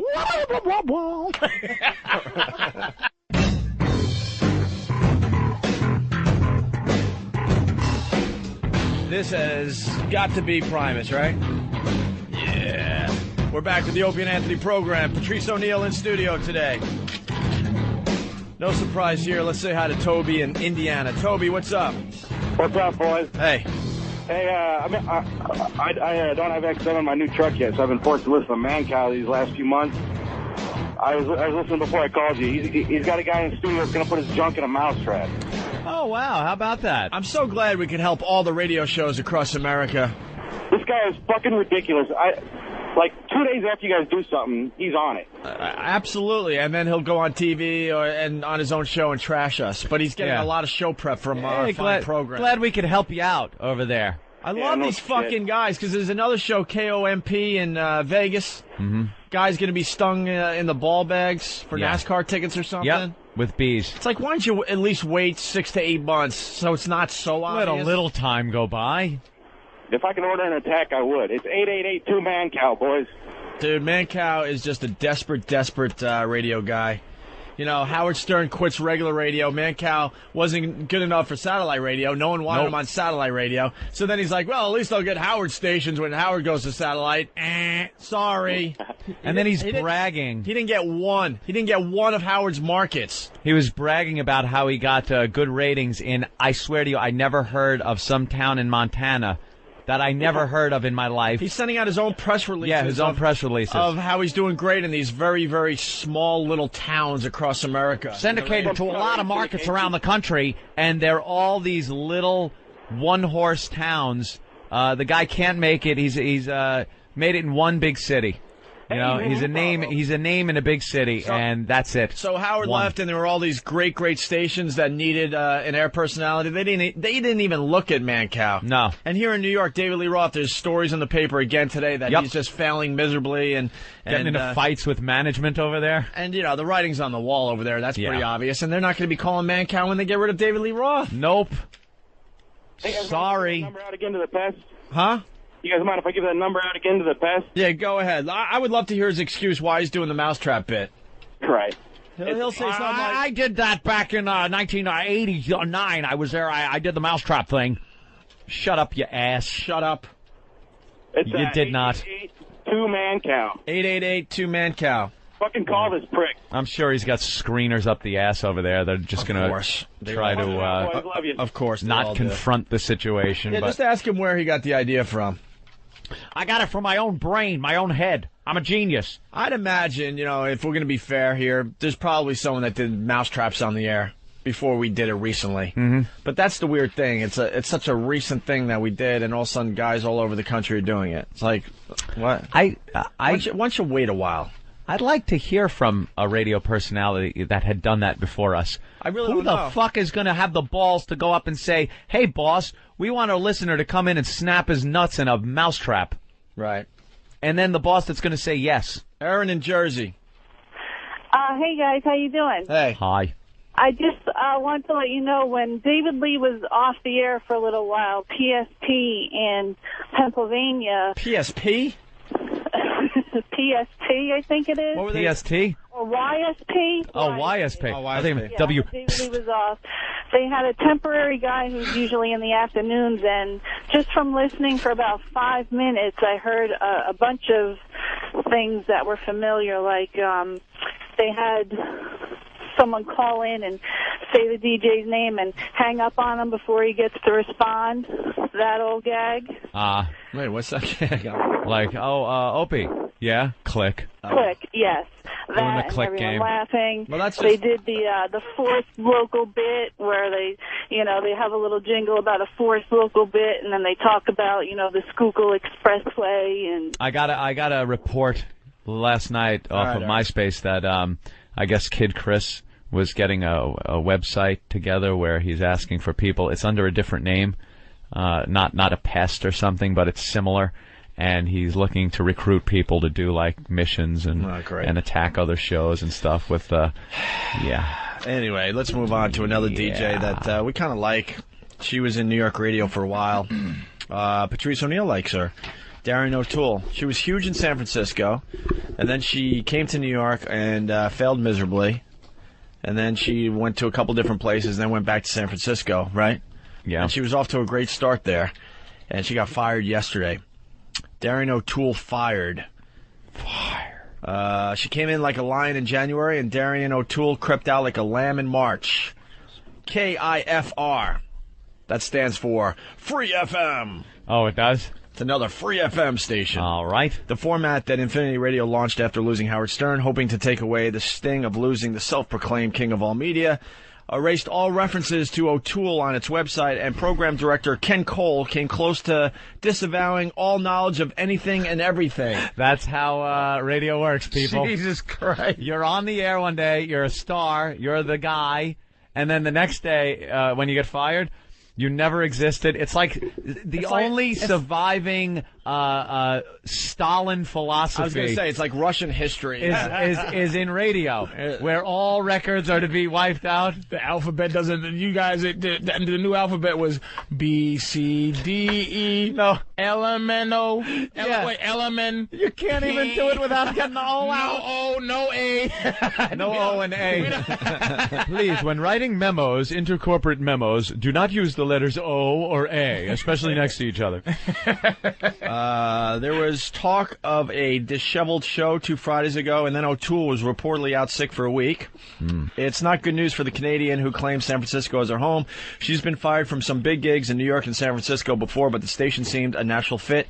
It's hot talk with young hosts, and it should have worked for her. Although on one of her midday shows, I heard probably the worst hour of talk radio this side of the sewage nation, when her bathroom habits were the sole topic of conversation. Free FM had hit a major bump that day, almost as rocky as hearing the morning Doghouse on the same station claim that Clear Channel Radio made up the incident that got them fired. A lot of local shit that I don't know anything about. If you heard the show last Friday that got her bumped or have insider news, drop a comment. I'm only hearing ugly rumors so far, but we'll try to add more soon. P.S. Tory writer who worked at KPIX-FM and KFRC is filling in for now. And PPSS, if being fired is a curse in radio, just remember Howard Stern and Rush Limbaugh, both of whom lost plenty of jobs on the way to the top. And one more. Word is her last show is a classic. Does anyone have a tape? I requested from Ken Cole, who claims the station no longer keeps log tapes. Yeah, right. Gag. If one of you has it, please get it to me, and I can put part of it up here. Well, Brad Kava, we have the tape. Well, who has the tape of Darian O'Toole allegedly sloshed? This is her last show on the air when we have the tape that they're looking for out there in San Francisco. Now, I heard some of this in the office this morning. Steve was playing it. We were getting a good little chuckle. And I don't know any of the circumstances, but she does indeed sound like people I have heard that have been drunk. A lot of slurring, a lot of blank, open spaces, a lot of being out of the conversation completely, babble, things like that. Right. That would lead me to believe perhaps she was intoxicated. All right, really fast. We just got to rewind a second here. Cliff in Boston. Cliff? Good morning, boys. Hey, Cliff. Make it fast because we're on a roll right now.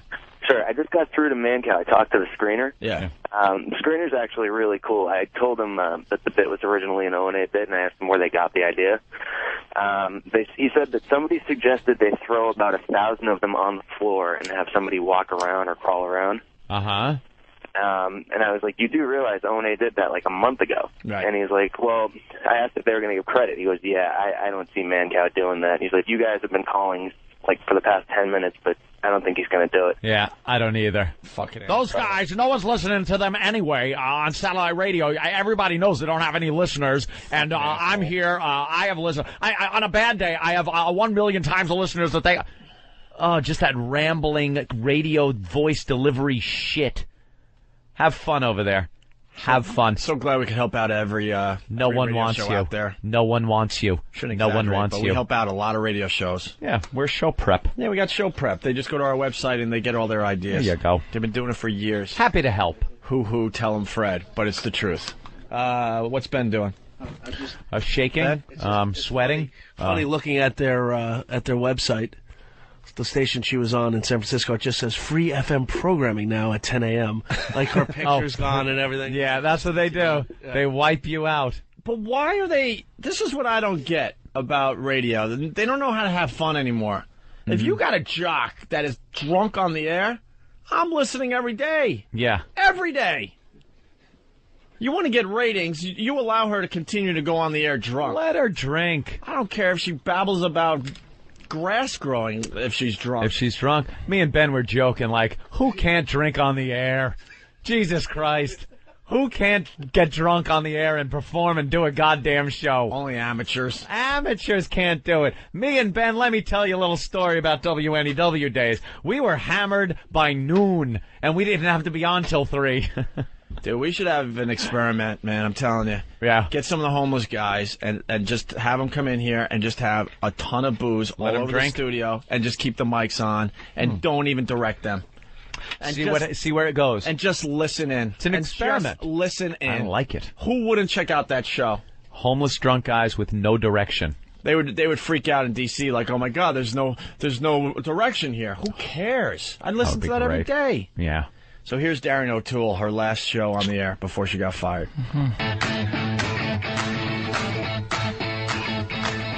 All right, David Tell is coming up in a few minutes. It's going to be fun.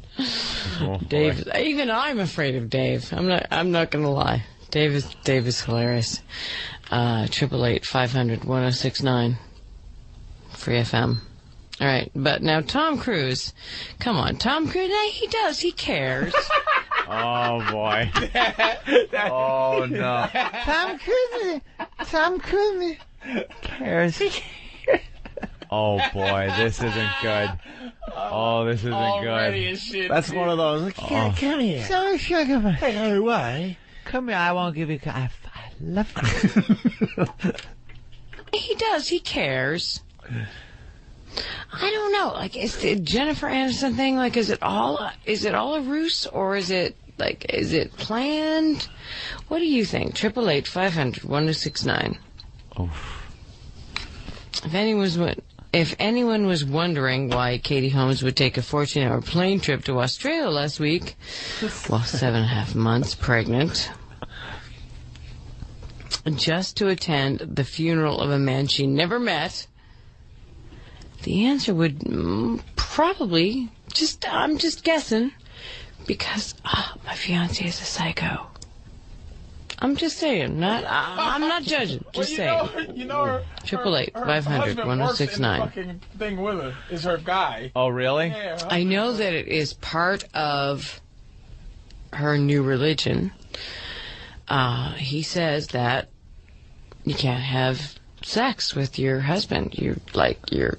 Until you give birth, you are untouchable. Star magazine says that Katie promised her parents that she wouldn't attend the funeral of Carrie Packer. Oh my God! With fiancé Tom, for the obvious health risks involved for the baby. So, like, pregnancy. I don't even know who that guy is. Who is Carrie Packer? Anybody know? Carrie Packer, you said? Yeah, Carrie Packer. No idea. I'll Google him. I will Google him and we'll figure this out. My guess is someone she dated, but it's gotten weird. It's definitely gotten weird. It's really creepy. She's sleeping down the street from him.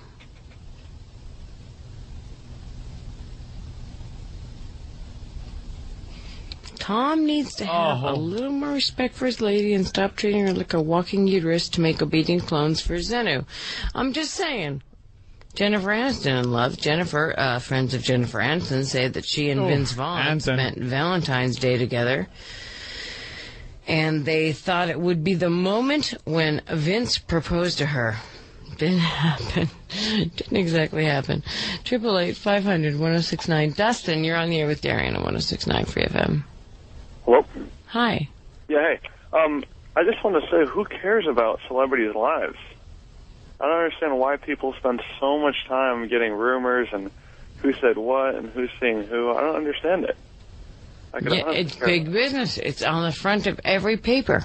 Yeah, and that's what I'm saying is I don't understand why people like that. I just don't understand what they're targeting or who they're targeting or why these people are so involved in it. Who cares? That was really all I wanted to say. I mean, I'm just shocked by people that get all involved in this. So how is your relationship? It's great. Yeah? Are you married? No. I'm 20 years old. I have a girlfriend. Do you ever go through this kind of drama? Do I ever what? Do you ever go through this kind of drama? I don't know what this kind of drama is. Any kind of drama. Like, not married. Oh, my God. I want to be baby. You going through anything and you... What kind of drama? Pertaining to this conversation? No, baby. Just what's going on in your mind? Just what bothers you, baby? You ever been in a drama or anything? Like, on TV or anything? Or drama? No, like black girl drama. Are you a drummer? No drama, baby. Baby, you're a drummer. Keep that her sounds on like the drama. air. What? Oh, of course. We don't even want to talk. We just want to play the tape and not even make a comment. It's so good. This is why she's off the air. I'm gonna tell you, that conversation is why she's off the air. This fucking whatever this San Franciscoite who's like self-indulged in whatever he's into, he's like, you know, why do people get into celebrity? And he's like, and she's going, and he's like, and she's like, drama. And he's like, oh, I don't understand. He doesn't even acknowledge. Why does he go like, hey, Darian, a fucking drunk. What's going on with you? I'm hearing this audio for the first time. Ben and Steve and Anthony, they all said, this is unbelievable. And I figured, you know, I'll go cold with this. So, you know, my thoughts are fresh. When she went to that first phone call, I was just assuming this guy's going to call her out right there. Call her out and go, what the fuck is wrong with you? But that's the fucking reason she got fired, because of the fucking phoniness. They should just go, like we was talking about that whole Coca-Cola thing. Yeah. Coca-Cola, they don't have the reality that they can say, go fuck yourself? We here at Coca-Cola support rape. Now, don't drink it if you don't want to, motherfuckers. And they're going to sell anyway. What? No one, why would they fire her? For what? Because of that guy that called in that won't go, Darian, you're drunk off your ass. You drunk Mick, bitch. Yeah. And you go, I think I got problems. I had a couple before I came in. I didn't eat. It hit me harder than I thought. Look, on a daily, if she said something like, every day, I come in here and I drink just as much as I had today. But today, it just fucked me up. Man. These radio guys... I had one more shot than I usually do. These radio guys don't know how to get ratings. They just don't know how to. I would make promos out of this going, she has lost her fucking mind. You better listen tomorrow, because we honestly have no idea what she's going to do tomorrow. Yeah, we don't know. You want to see ratings Could go be through some of the horse tomorrow. And people still, her phone's lit up. They probably like, Dorian, you're drunk. I don't give a fuck. What happened? Well, we'll get what to you that. thinking about, bitch? Here we go. Let's get back to the audio. But they don't get how to get ratings. No. You keep this shit on the air. Yeah. And ride it out. Any kind of drama, like, you know, not married, or I want to be a dad, or whatever. Like, whatever drama comes. Of course, I guess you're trying to compare my relationship with celebrities, and that's why people are interested. Okay. Thanks. I appreciate your call. Have a good day. Daniel in Concord, you're on the way. Second call. Darian O'Toole. Second call. Does Daniel call her out? I'm not sure. I only heard parts of this. I never heard it either. This is my first time hearing it. I guarantee. Does he call her out? Let's take a guess. No, he's probably a little bit more aware. Yeah, as time goes by now and they're listening, I would assume that people are going to start going, wait a minute, she sounds a little fucked up. Dorian, are you okay? But I guarantee you, no one goes, Dorian, are you... Because she has screeners, too. Are you drunk? So no one let anybody through. No one calls her out. Because I bet your screeners... Because somebody, that bitch is drunk, let me on the air with her. Yeah. No. No. They tried to keep a formal show going on, so no one gets to call her I know out. this much. Someone finally calls her out. All right. I don't know where in the tape, but it could be this guy. Okay. Do you say yes or no? I say not yet. Yeah, I say no. Yeah, not yet. I say not yet. Concord, you're on the way with Darian O'Toole, 106.9 for FM. Hey, Darian. Hi. It's been a while since I called in. Well, welcome. Yeah, and I'd like to say that Tom Cruise has gotten way creepy. He has, right? It's gotten weird. Yeah. You know, Tom Cruise got really freaky. Yep. What? Yeah. You know, he really has. And Anthony, she's legitimately crazy before liquor. I don't think she was drunk when I was doing it. She's nuts already. Don't you hate Tom Cruise's wife? Go in there, Perry, and show her who's boss. Oh. Wait, do the yeah again? Yeah, the beginning, yeah? Yeah. So you think Tom Cruise... Hi, Darian. I'm not even going to acknowledge the fact that you sound soft. Is Tom Cruise a little freaky these days? Yeah, it's like there's some freaky going. I don't know. It's freaky. It's so freaky. Oh my God.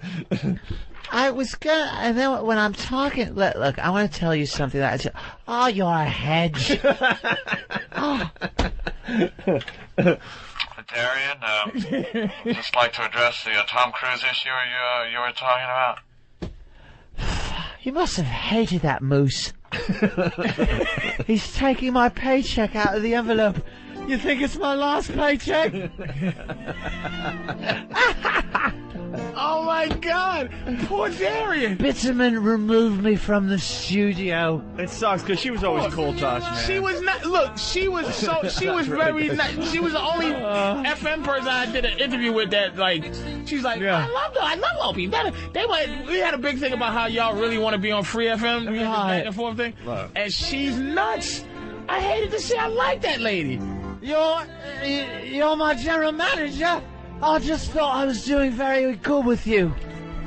And you know, her husband is like the E-Rock of her show. She's married to the guy that her producer. So he's probably sitting there like, Darian. Yeah, you better cool down. Baby, come on, Mal. Come on. Ladies and gentlemen, I don't think I will be seeing any more of you here at the radio studio because I have lost my job. But I love you all, and I won't be seeing you because I'm unemployed. But now I think I should be going to rehab. I know. I'll get a real job. I'll work. Oh, man. That's harsh. I love it. Oh, fuck. Let's get back to the audio here. Darian O'Toole fired yesterday for being drunk on the air. Here's the tape that everyone is looking for. This is yesterday. Dude, we're the only ones that have it. And I'm sure people will be playing. Don't we have a stinger? Exclusive. Oh, like yeah. Entertainment All right, Tonight or something. I got a little something. Exclusive. Me, you, Darian. Come on, we'll drink, get drunk, Betsy. I'll lick your ass. Hold on, where's my thing? Where's your thing? I gotta find my thing. Where's your thing? I got my thing. Where's your thing? Here's my thing. The thing in the thing. I love how Dice just says stuff and assumes it's going to be funny because he just says it. Where's your thing? He's looking for a thing. I got a thing. It's the thing's thing. Funny, right? No, it's not. Oh, we can do that. Fox News alert. XM exclusive alert. You'll only hear it here on the Opie and Anthony Show. Darian O'Toole fired for being intoxicated, allegedly. We have the audio. You'll hear it right now. On the thing. Here we go. Back to the audio. Weird. Yeah. Weird. Like you said one time about him, he's gotten kind of like Jim Jones. And I totally agree with you there.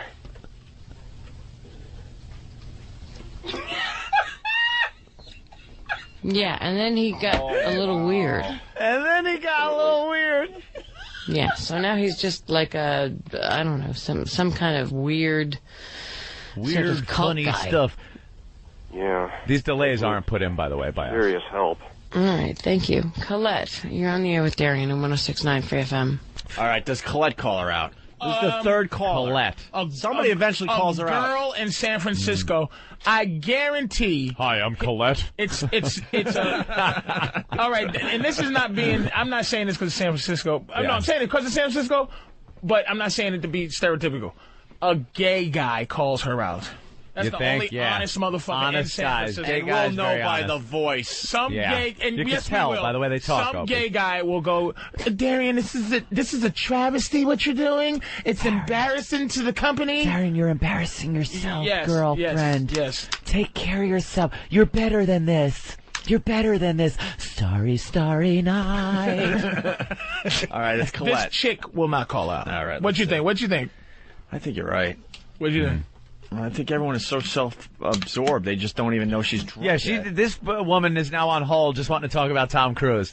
She's not listening to the show. Here's my moment to be on the radio. Colette? Oh, hi, Darian. Hi. Hi. Sorry, I didn't know I was on the air. I was just calling to say hello, and I am a fairly new listener. Mm-hmm. But I was calling to find out, are you feeling okay today? You There it is! Colette! Wow. Colette! Are you feeling okay, girl? Wow! It was Colette. That was unexpected. Is it your period? Oh, let's go. Something, girl thing. Girlfriend. It's a girl thing. It took a girl out. You know what? Wow. Yeah, we're dumb. Yeah, girl. Of course it's gonna be a girl calling out another girl saying, look, Colette, man. you? Good for you, Colette. Being honest, telling her, look, are you okay? I She didn't say. I was close with a gay guy, though. A guy would have been like, Hey, finally. You're Hammond, bitch. What the fuck? She's like, are you okay? You doing all right, girl? You right? You sound a little... I'm fine. What's her answer? I don't know. Let's find out. I backed up a little bit. Listener. But I was calling to find out, are you feeling okay today? You sound a little out of it. No, I'm just, like, disgusted by the absolute stupidity of people. Oh, okay. Yeah, I mean, I read the tabloids and follow all this stuff, and I'm not quite sure what's going on with, you know, Katie Holmes and Tom Cruise. I think it's kind of bizarre, and they're kind of bizarre. But anyways, I was just sitting here at my desk listening to you, and you just sounded a little odd today, so I just wanted to call and see how you were feeling and all that. So it's okay to be strong and opinionated and mean. It's a good thing. I don't think she meant that, Darian. For who? For me to be that way? For me. Oh, for you. Yeah. No, I've been listening to you, but today, like I said, you just sound a little odd. You kind of sound a little slow on your comebacks, so I was just... What a diplomat. Seeing how you were today. No, that's sweet. Okay. No, I'm mellow. Okay. I'm mellow. We'll fix that soon. Okay. All right, thanks. Thank you. 1009-0169 Free FM. David Tell is here. Hello. We're ready. Hey, Dave. How are you? I'm good. How are you? Doing okay. Glad to be here. Working out in San Jose. Holy shit, David Tell. Oh, my God. Was he listening outside? Well, let's see how long it takes for him to figure it out. Well, I was sitting there imagining myself there, and I'm just thinking that eventually I'll go, this bitch is drunk, just over there, and not to her, just, this bitch is, look for someone, you know, look for is this bitch drunk? Patrice, if I was completely hammered, you walked in, wouldn't you go right at me? Immediately. No. Why not? I would look around first to Eric, to somebody in there. Then I would see. So you think David Tell? The only help I would get would be from Anthony, who might have the balls to say "Ope," and I would go, "What the is it, Opie? Are you all right?" I would not go, "You're drunk, motherfucker." So you think he's looking around right now and just he's assessing the situation, looking around. All right, let's listen in. Okay, glad to be here. Working out in San Jose. Someone just accused me of being slow, and I was like trying to be so mellow because I knew you were coming in. Why would you want to be mellow? I was trying to what? Be the. I see what you're saying. Exactly. I was trying to set the pace, but If you'd like to make a call, her phones are ringing. She on the air. She left the phone off the hook. She probably bumped into the phone. Had no idea. Oh Jesus! That's what you're hearing because all of a sudden the phone just rang. She probably knocked into it. Had no idea. This is so bad. Set the pace, but if you'd like to make a call, who knows? Are we ordering a pizza? What's going on here? We might be. I like what you've done with the studio.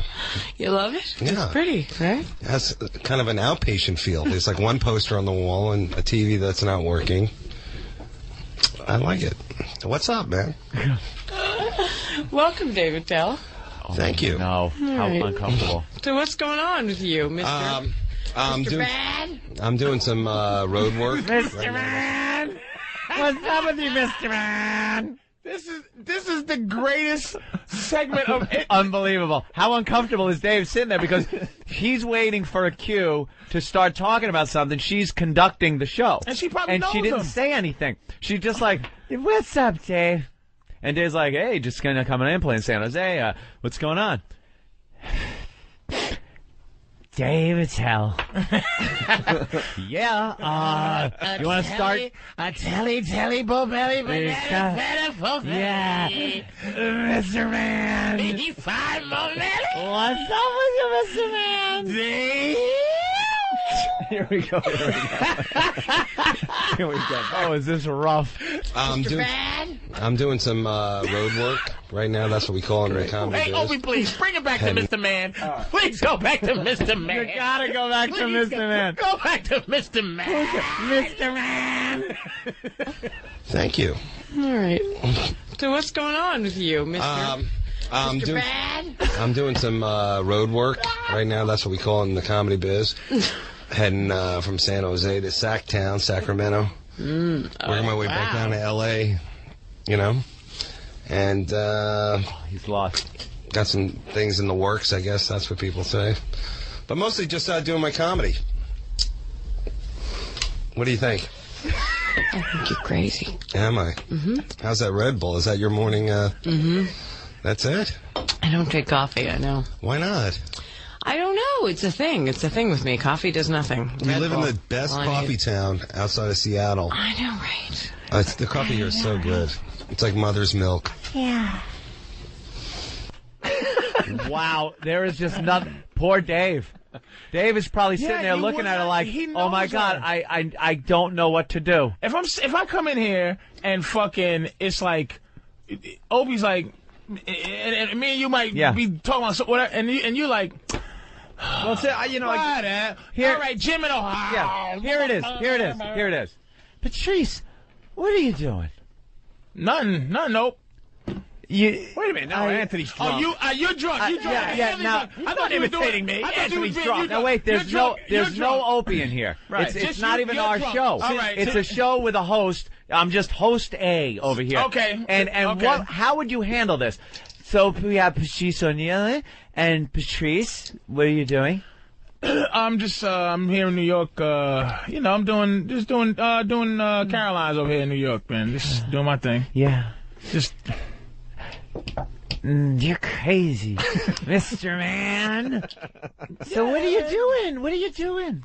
It's not just working on Web Junk 20. I see your body heating up, even though we're play acting here. I can see it. Web Junk. I'm doing. You ever seen it? Web Junk 20. Yeah, just. See, it's just, I'm just staring at Patrice, and it's got to be so uncomfortable to know that, well, some sound has to go out over the air. Well, what do you do? It gets better. We're only halfway done. Oh God! Here we go. Darian O'Toole, drunk in San Francisco. Yeah, she got fired for doing this last show. Mr. Man.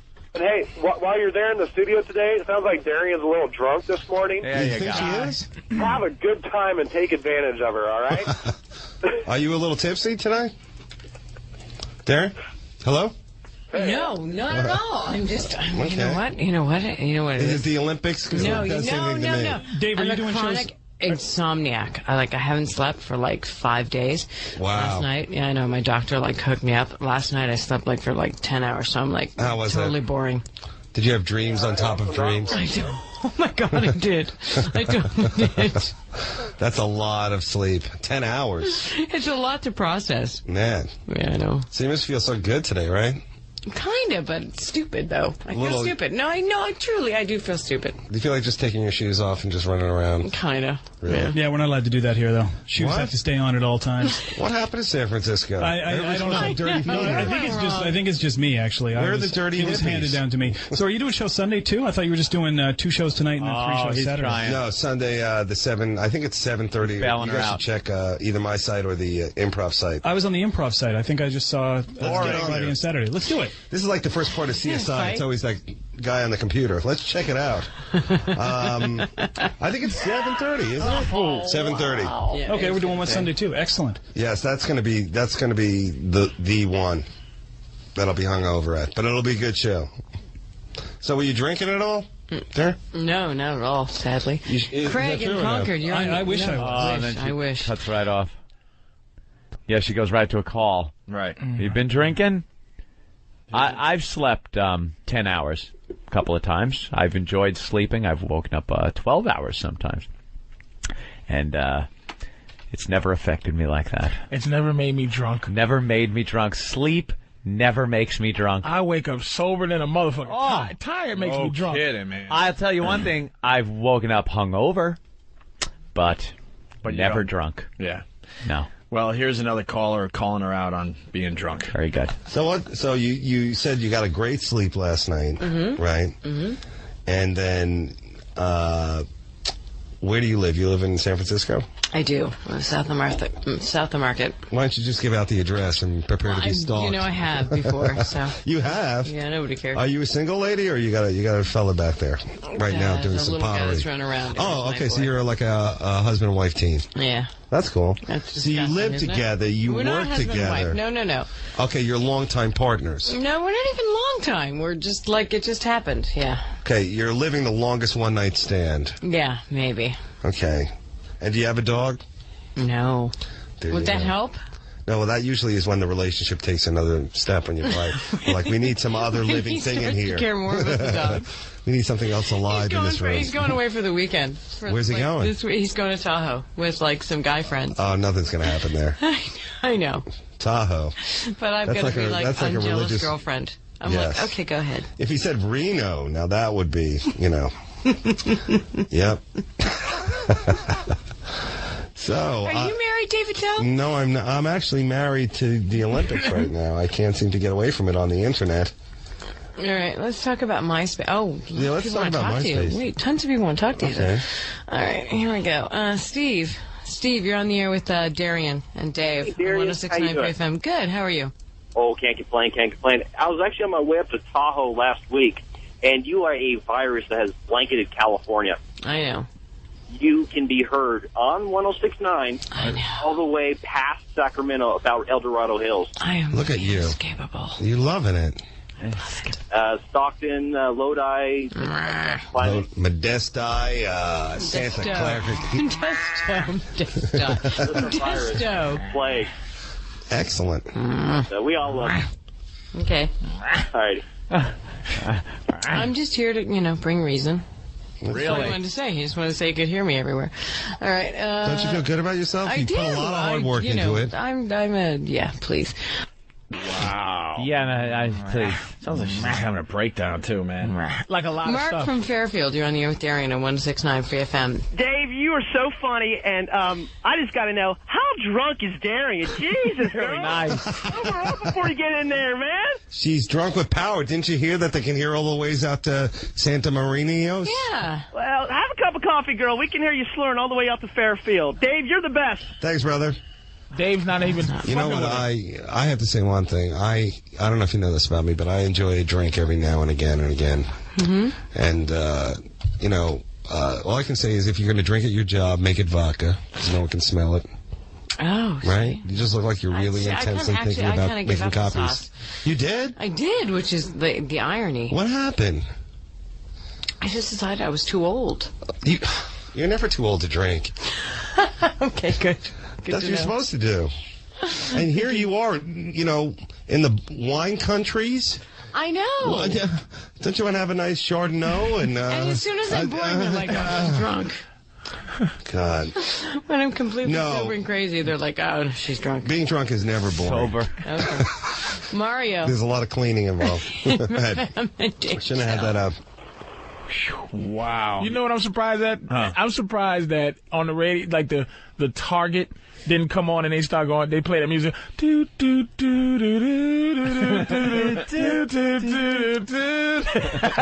We'll be back with just a cartoon picture of her. Just go to elevator music. We're experiencing technical difficulties. Please stand by. Hello. The Darian O'Toole Show is experiencing technical difficulties. Please stand by. We'll be back with more of the Darian O'Toole Show in a moment. We're experiencing technical difficulties. Please stand by. We'll be back shortly with the Darian O'Toole Show. We're experiencing It's not technical difficulties. I'm fine. Put me back fucking here. Why do you think I'm drunk? I'm fine. But it's like an elevator music or something. Up and down, push the... Did you hear when people push too many buttons on an elevator? You gotta wait.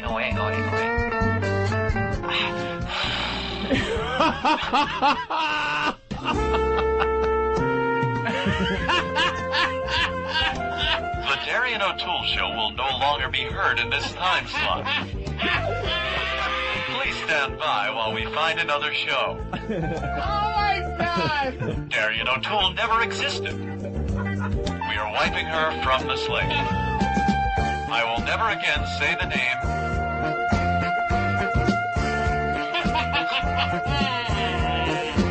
We hope you enjoyed the show, but it will not be heard again. No reference will be made. We are clearing the website of her images. She never worked here, never existed. You're a non-person. Thank you, but continue listening to Free FM. You gotta go find someone else. CBS is in hell in the radio world. Oh, my God. All right, here we go. We got two more quick clips here of Darian O'Toole drunk on the air. Hey, Dave, what's going on with Darian? She look wasted or what? She just seems to be deep in thought. I thought it was about the Olympics. It's not. She's got 2 Red Bulls in front of her. Yeah, I know. And whenever she's on, I wish she would share because I could use a calming influence. Are you on what? Fisherman Friend? What do you? What? I know nothing. That's the sad thing. Her man's going to. Where is he going? Tahoe. He's going to Tahoe. He's going to Tahoe this week. Maybe I'm just going through loneliness. She's already lonely and he Maybe hasn't you should left. feel sorry for me because I'm going to be lonely. Well, listen, Miss Needy. It's time for you to... There's a lot of stuff you can do. This is San Francisco. This is Can't true. you pick at something? Or Oh, yeah. make someone else's life a little harder? Oh, hell yeah. There's homeless people to wash. Let's go out tonight and scrub a few down. What do you need? Woo! All right. Thank you. I gotta tell you, David Tell saved her ass. Saved her ass. I was gonna say David. Well, I guess not saved her ass because she got fired. Pro. Yeah, he tried his best. God bless it. Nobody less than that could have dealt with that shit. No, They would have been like, no. I gotta go. Dave's like, because he did that show though. He was the perfect guy, I guess. Right, to be honest. dealing with drunks all the time. All the time. He's just like We would hilarious. have had even better audio if he wasn't there. We have one more clip of Darian O'Toole. Yeah, we need to fix this. It's ridiculous. 888-500-1069. But come on. These lunatics are running wild. It's an issue.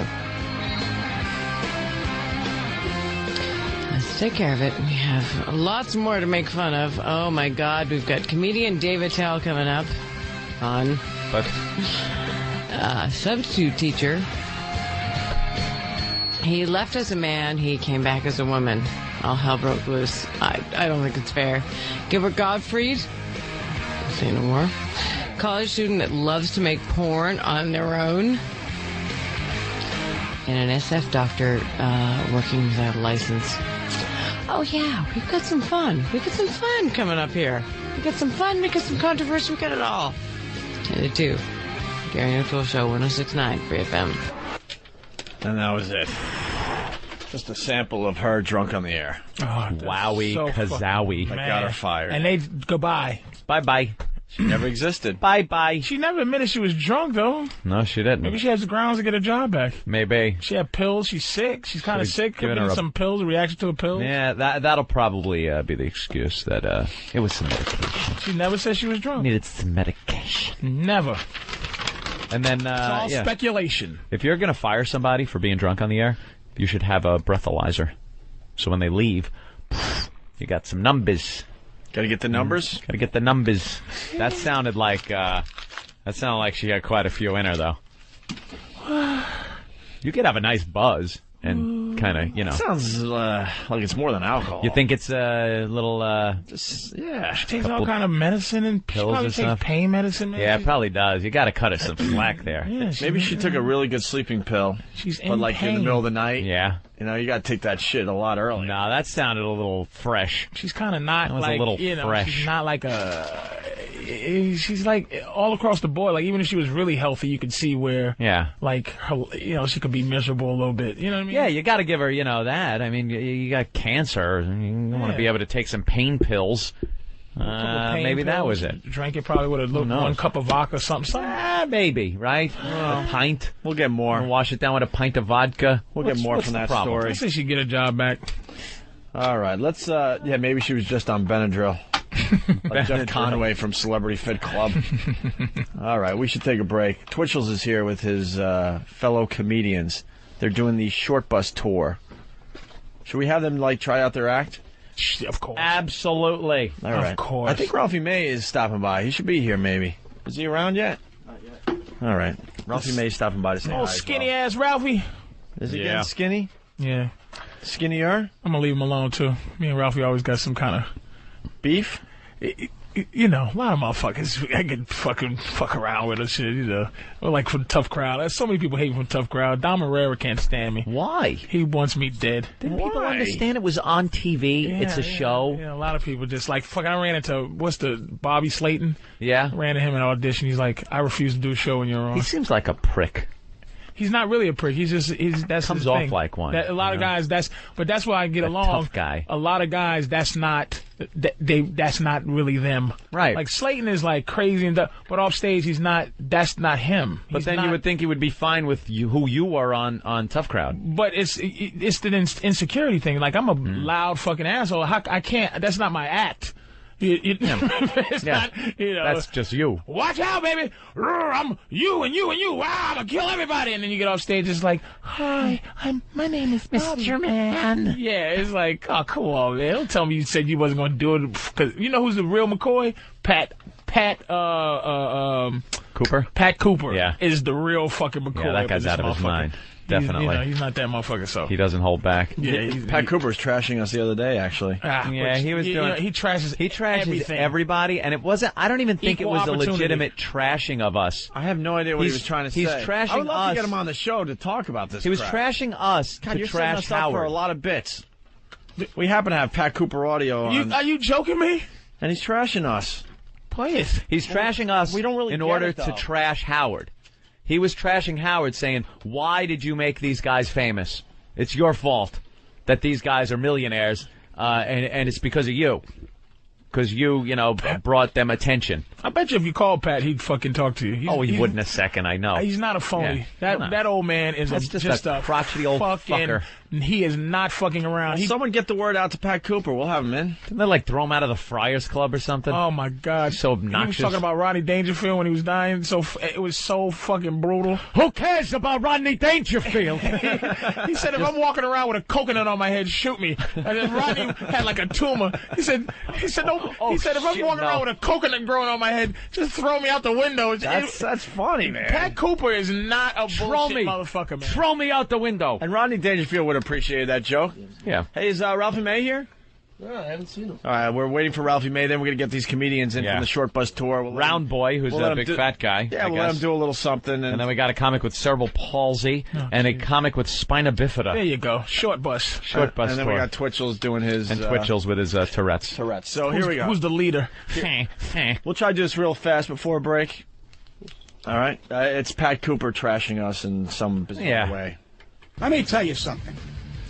Anybody can be tough when they got the microphone and I can't answer. Now I got the microphone, and I'm going to tell Howard Stern he's full of shit. Let's start with that.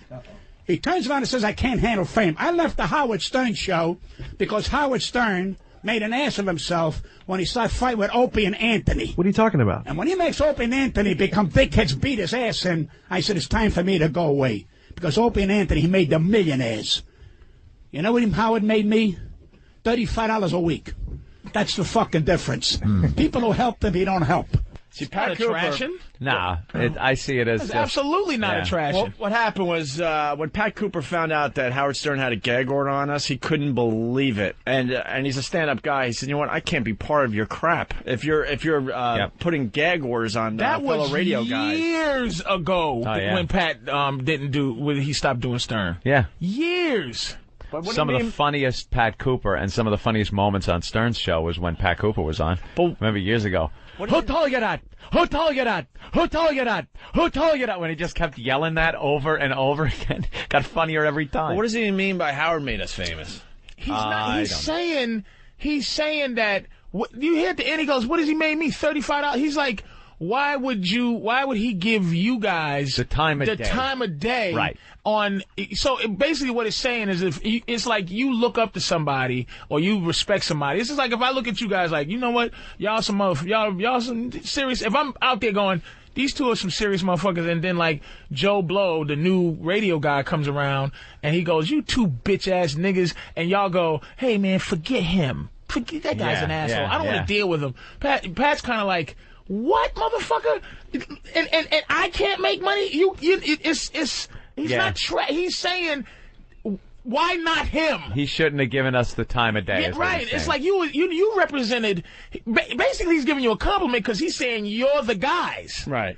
He's not. He I could have think said anybody. He's disappointed in Howard that Howard didn't, try to fight back. Instead, went behind the scenes. Yeah. With the gag order shit. He couldn't believe that someone like Howard would do that. He's that's saying not the Howard that he thought he knew. Right. He's saying All like right. fucking. He let you guys. Fucking, And he's just a crotchety old fuck. And he's a fucking. Yeah. Even if he is trashing you, All right, here we he's go. Pac Hooper. Yeah. More. I take it as a compliment. It's kind of fun. He's a brutal animal. Yeah. More audio. People who help him, he don't help. But he helps fucking Opie and Anthony. But I don't understand. Gary, I never heard from you. Wait a minute. What are you talking about? Shut up, Robin. Because he's telling everybody I left because I can't handle fame.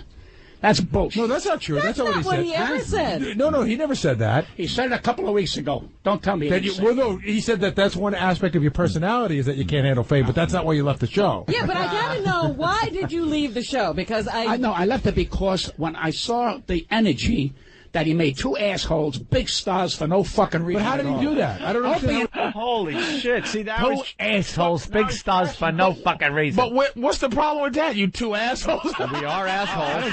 I'll give him that. We are assholes. But he makes it think that Howard made us famous. You gotta that's work what at he's this. saying, You gotta though. work at this shit every day. You I can't think just go it's- on the radio and wait for someone to Right. start talking about you, and then you become famous. You become big in this industry because you work your balls off and come up with some interesting radio. I think he's saying. I think he knows, and he's innately that I don't think Howard made you. I think he's saying the energy that he put into you guys. Yeah. Not that he said, "Oh, I touched these guys and made them." He's saying, "Motherfucker, put that energy into me. Why are you putting energy into these two Right, motherfuckers?" right. Don't even Because he waste did your mention the time. money. I made $35 from $35. Yeah. Let's go back to this. That he made two assholes big stars for no fucking reason. But how did he do that? I don't Opie understand. and Anthony, he said, "Don't you talk to me. I won't talk to you. You're taking my material." I said, "He's taking your material, Howard. How the fuck he take your material? There's only one you, Howard. Why do you make assholes get you angry? You can't play in my yard. You got the ball." That's bullshit. So you know what I said? All his energy on two assholes. Why not use the energy on people who do his show much more better than those two fucking assholes? Why make them millionaires? Why? Because he made them start. I don't think that was his intention. Yes, it was. You have no idea why he took the attitude toward them that I know, he he said did. they were stealing my material. But What material? that's what he Does said. Howard Stern own the? Does Howard Stern own the bout? Does Howard Stern say, I owe you? Who the fuck does this man think? He's not Jesus And Christ. what should he Give me have a done for fucking you? break. What should he have Wait a done minute. for Give me a you? fucking break. This man don't walk on fucking water. You're saying that energy was misdirected on those two guys that could have gone to people that he liked. So what energy did you not get from him? My argument is this. Why waste your time?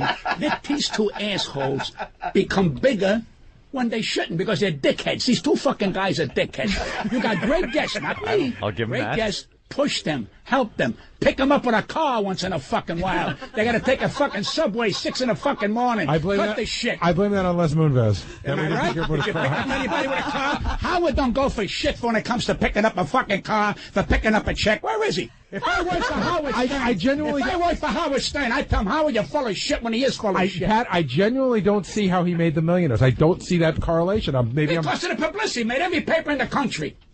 Hello? For like a minute. And then How about a week and a half, 2 weeks? Everybody said, Pat, what is this man? I said, because Howard don't see the forest for the fucking trees. He's jealous they can take his material. He's got no fucking material. He is what he is. He's a genius of him fucking self. I'm a genius of myself. I'm A-plus company. You understand? So wait a minute. You throw your friend under the bus because you see him making a mistake? No, that's not a mistake. That's not a mistake, honey. That's not thinking. He's a genius, goes to college, and he says, let's get two dickheads and make them popular. Fuck them. They're two dickheads. Oh, by the way, You two I was fucking around before dickheads. Howard Stern was picking ants with his fucking nose. Right. Let's start that. But what is that? But I don't understand what that means. See, basically, That is so funny. You cannot That be is mad just- at Pat no. Cooper. He's No. just brutal. No. He's brutalizing the entire envelope. He's just peeing on the world. He is. Fuck you, fuck Stern. He's a fuck machine everybody. gunner spinning in circles. He's is not what he no is. bullshit He's just wiping motherfucker. everybody out. Fuck everybody. He don't care. He doesn't care. You could have been anybody, Yeah. motherfucking, but you Didn't matter. The compliment is that you were the dude. You are specifically the dudes who he thinks have hit that mantle. Right. He didn't mention anybody else. No. So to him, it's like he made you guys, you the guys. But it could have been anybody. He's looking at you as the guys that ain't him. You know what I'm saying? I take it as I'm flattered to be shit on I think by that's Pat a compliment. Cooper. I think that's a fucking tremendous I'm flattered to be shit on by Pat Cooper. Get Pat God Cooper bless on him. the phone. God Get bless him on Pat the phone. Cooper. Get him on the phone. I love him. He's just an angry. He was throwing punches everywhere. Just angry. He is legitimately a throwback to like a man. Oh, there's someone out there that knows Pat Cooper. Get him to call the show. But what was he on? Was he on the show? No, it's the show after the show. After the show. Don't you know how that works over there, Patrice? It's all about Howard. So he does his show, and then after Howard's show, there's a show that they do about the show you just heard. I kid you not. Was he on the show? No, Howard doesn't do that. No, he's not allowed. Howard does his show. He's not allowed on the show. He's allowed on the after show. No. Pat Cooper wasn't on the show. That's right. Right. Okay. He was on the after the show? Yeah. And Howard doesn't do the after show. See, Pat was on the after show, not good enough for the show. Right. But then they do the after show, and then there's news. It's like, about the show and the after show, and then they replay the show.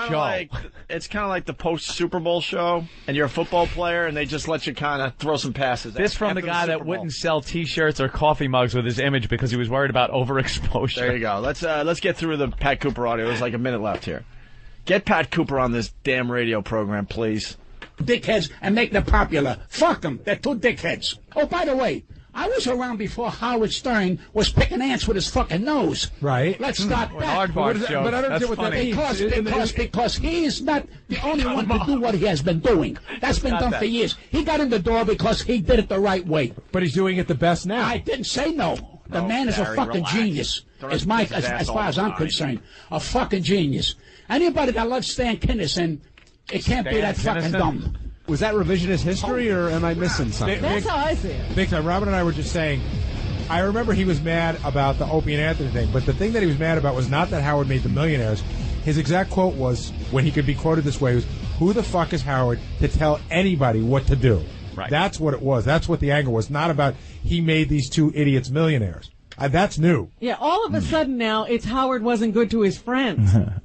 Guys like that are so classic for like what they focus on. Like, why is he so focused on Opie and Anthony? Like, why is that an issue? Yeah, why should he even care about that? Like Howard's opinion of them. Like, what does that involve? Yeah, you know what? If I could have thought of all the things that would have alienated us from Pat, that would have been like 150th on my list. Yeah, it's just weird that he's focusing on that. It's hilarious. No, it's a great point. It's a good point because he said Howard, who's been the champion of free speech in a lot of people's eyes, and taking on all the enemies and all that. Yeah, things like that. All other radio shows. We're the first radio show he did not take on, by the way. The first one. Yeah, not on the radio, behind the scenes. And the only one, by the way. Thank you very much. But he didn't. He knew he didn't have what it took to take us on. With his his radio show. So Pat got pissed about that, and God bless Pat was able to go right up to his face and say, "Look, you told him to shut up. You made them. You went to the boss and made them not talk about you anymore, and I got a problem with that." Good. I find it fun when he calls us dickheads and assholes. It's hysterical to me. And he'll be on the phone. I guarantee you, he'll call you dickheads on the phone. Yeah, that's you fine. Two dickheads. He did nothing for me. Let's get Pat Cooper on the air. Yeah, I don't know how we do book that. Him. I think he was trying to get on our show a while back. Maybe we have a number for him. Yeah, book him. Let's go to Lou in New York. Lou. Hey, hi guys. Hey. I got a little information on Pat. Matter of fact, I know you guys from the downtown. I did your. Are you a friend of Pat Cooper's? Yes, I am. Then tell him to call the show right now. Well, I don't have his number. Put it this way, I'm an acquaintance. I used to work some shows with him. Just to let you know that he is that way on and off stage. The man is never off. All right. Well, we just want to get him on the show. It's great, you're a friend of his, but try to get a hold of him for us. If I can, I certainly will try. And you guys are great. I'm probably one of your oldest listeners. I'm at 60 years old, but you guys make me laugh every day. All right, Lou. Thank you. Thank you. Take care. So there you go. Yeah, Pat. That was good. Ben sent Pat an email. You two dickheads. Good. We'll have him on tomorrow, I bet you. Yeah, dickheads and assholes. You dickheads. Or later today. Dickheads. Make them millionaires. No, I mean, you still got to work at the job. Yeah. Don't worry about it. We knew We knew when we came to New York that it'd be a smart move to get under Howard's skin. We knew that. Of course. After we got an audience. Yeah, of course we knew that. But you also have to do compelling radio on a daily basis. When he left originally, it was because that the gag order that that pissed him off. Yes, absolutely. But why didn't he come?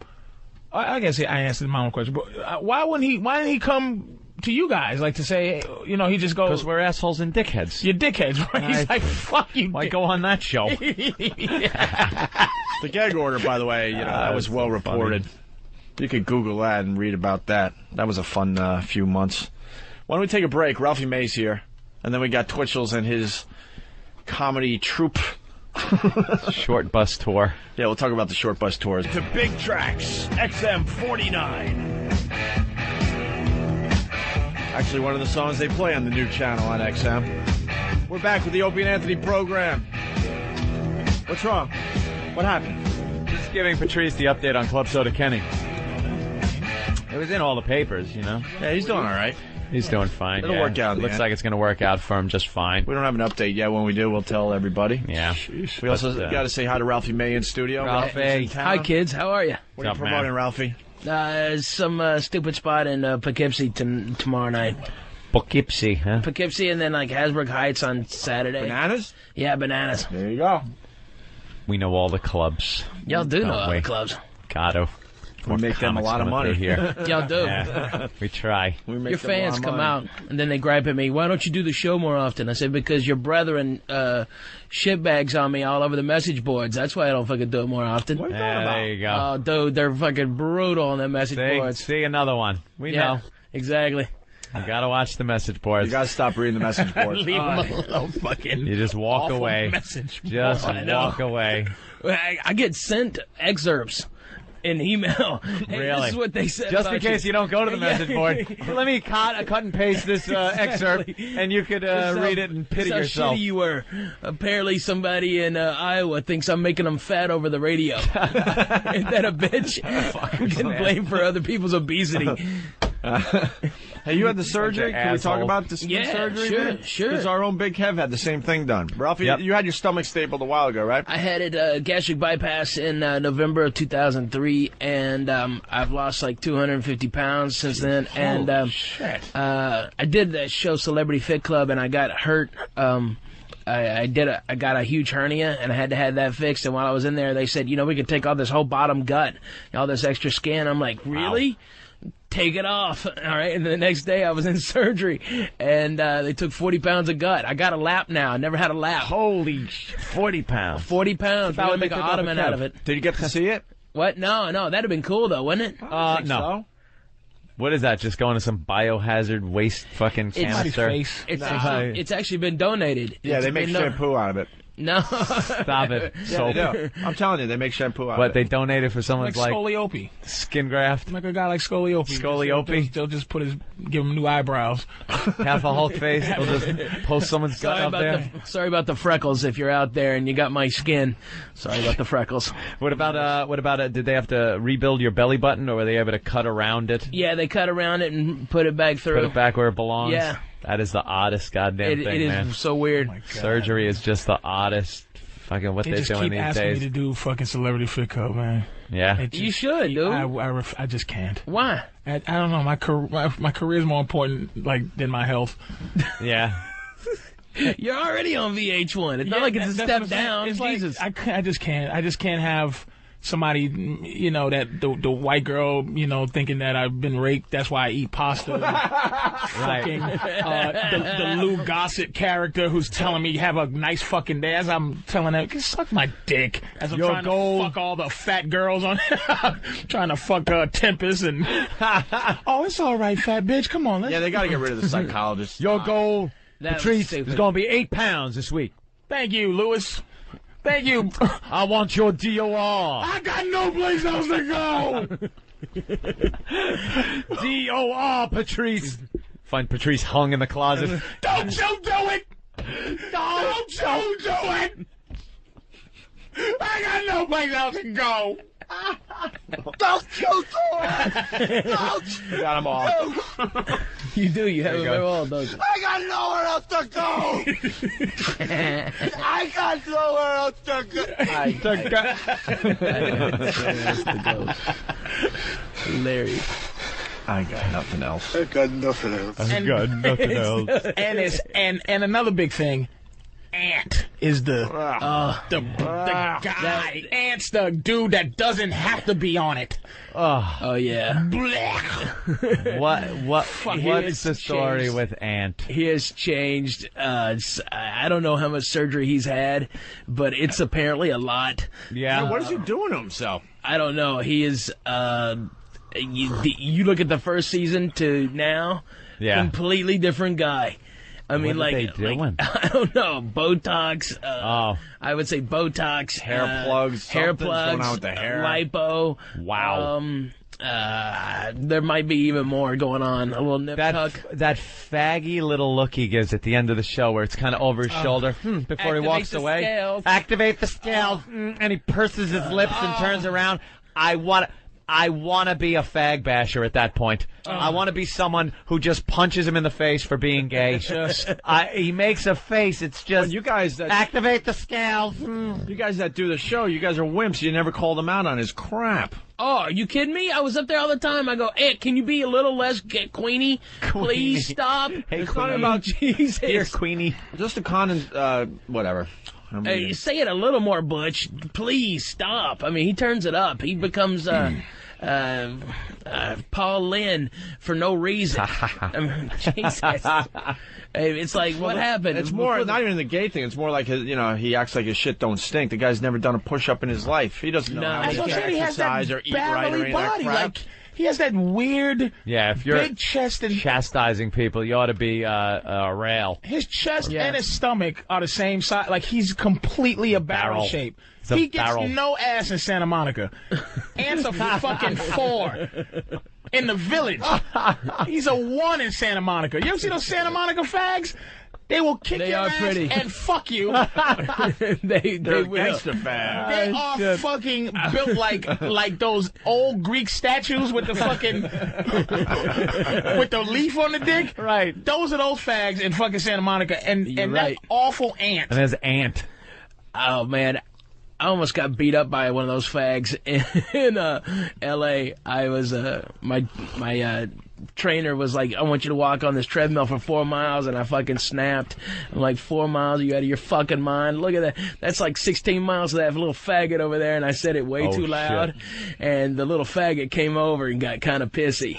Yeah. And you don't want to be beat up by a gay guy. How'd you get out of it? I said, I'm sorry. I wasn't talking about you. I was talking about that. By the way, that you look faggot great. over there. I said, by the way, you look great, and keep up the good work. I mean, that's dangerous, dude. I mean, that's like going to Compton yelling, nigger, nigger. Yeah, you're going to get fucked up. Not in Santa Monica, dude. Not in Santa Monica. Mm-hmm. I don't know if you ever, they got some good restaurants in Santa Monica. Oh, is that why you were there? Come on. What are you going to turn it into, I was hanging out? No. I wasn't until you fucking made an excuse as to why you were there. Hey, they got great restaurants there. You fucking just in case you're wondering. I was leaving you alone. You know something? That's fucking very fair you called me out on that. I did try to anti-fag myself.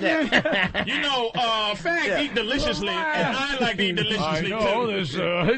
In the middle of that, gay because I want to have low carbs in my life, nigga. In the middle of that, you were starting to see that we're like, well, is Patrice doing Santa Monica? It's like, damn, I think they wonder why I was in Santa Monica. Santa Monica. I'll throw this little tidbit into the line conversation. Between whores and sissies in L.A. Have you ever seen the textile production in Santa Monica? I was doing some studying on opening a factory there, and textiles are a great export. One of my hobbies. I thought you I really got called out. I deserved that because I really was trying to You try to turn around on me.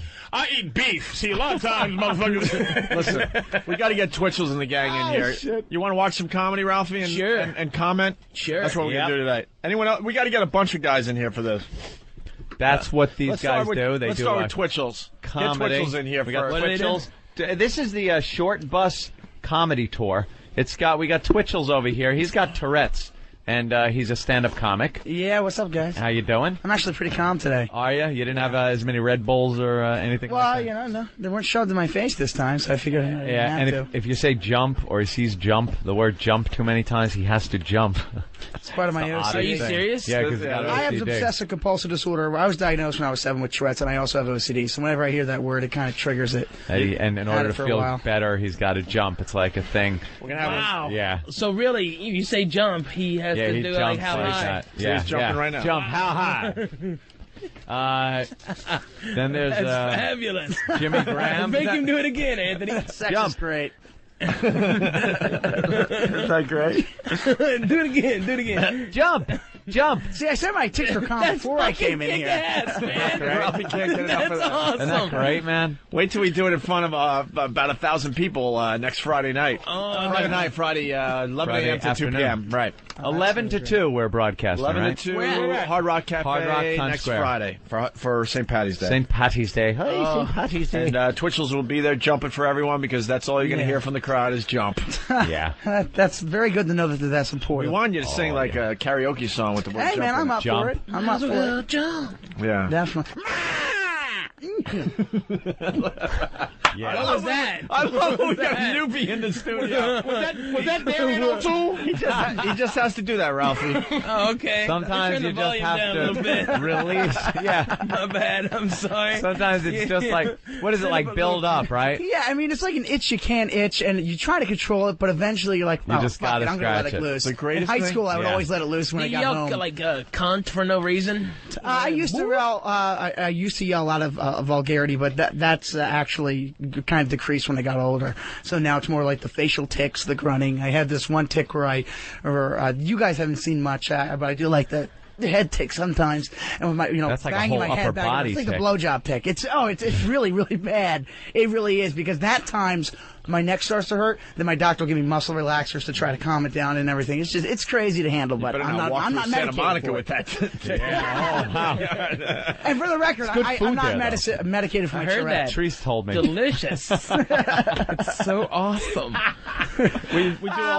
We do all sorts of bets with Twitchels, by the way. Yeah, I'm psyched about the Short Bus Comedy Tour. The guys are here to talk to you guys about it and everything. This is really going to be a fun tour. It's what we got. Mike, he's got cerebral palsy. Yeah, we have a really good lineup of comedians. This is 4 comedians. It's myself, of course, who has Tourette's, and we got a comedian named Mike Cateo, who's really getting his name out there in New York. He has cerebral palsy. Cerebral or cerebral? Cerebral.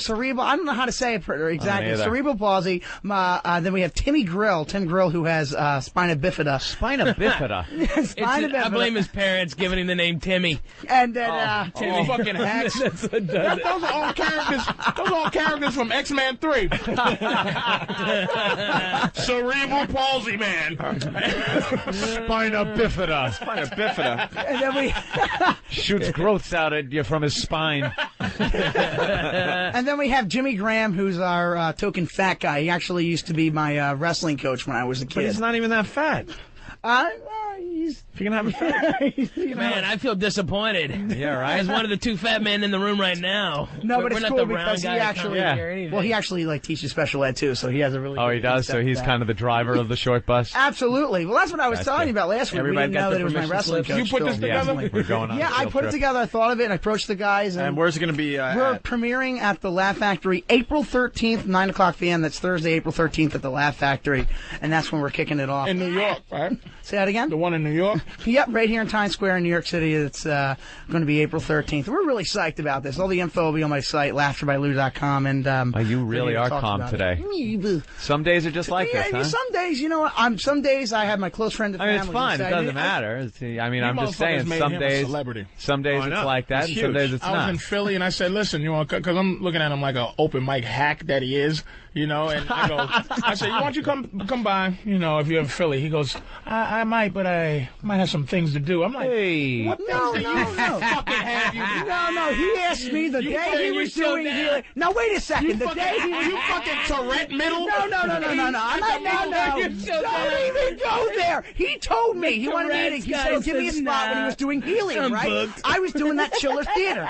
I was doing the Chiller Theater event already. A fucking theater. I was already booked. And what you do, motherfucker? right back at you, bitch. Give me a break. I let this. I was like, hey, come on through, and people will love it. Yeah. Don't know, man. I didn't say I don't know. I said, yeah, man, I'd love to. Not one bit of Tourette's. We'll see what happens. Yeah. Let's see. Let's see, Patrice. Yeah, maybe I'll be there. Yeah, maybe. He lives 5 minutes away. He's Dude, like, I am so... I'll get right over there, too. Yeah. I'm so psyched about the ringtones, because that wouldn't have happened if it wasn't for you, because I met the guy at Chiller Theater. Oh, my fucking... He's gonna make a bloody fortune with the ringtones. Because he goes bring sometimes.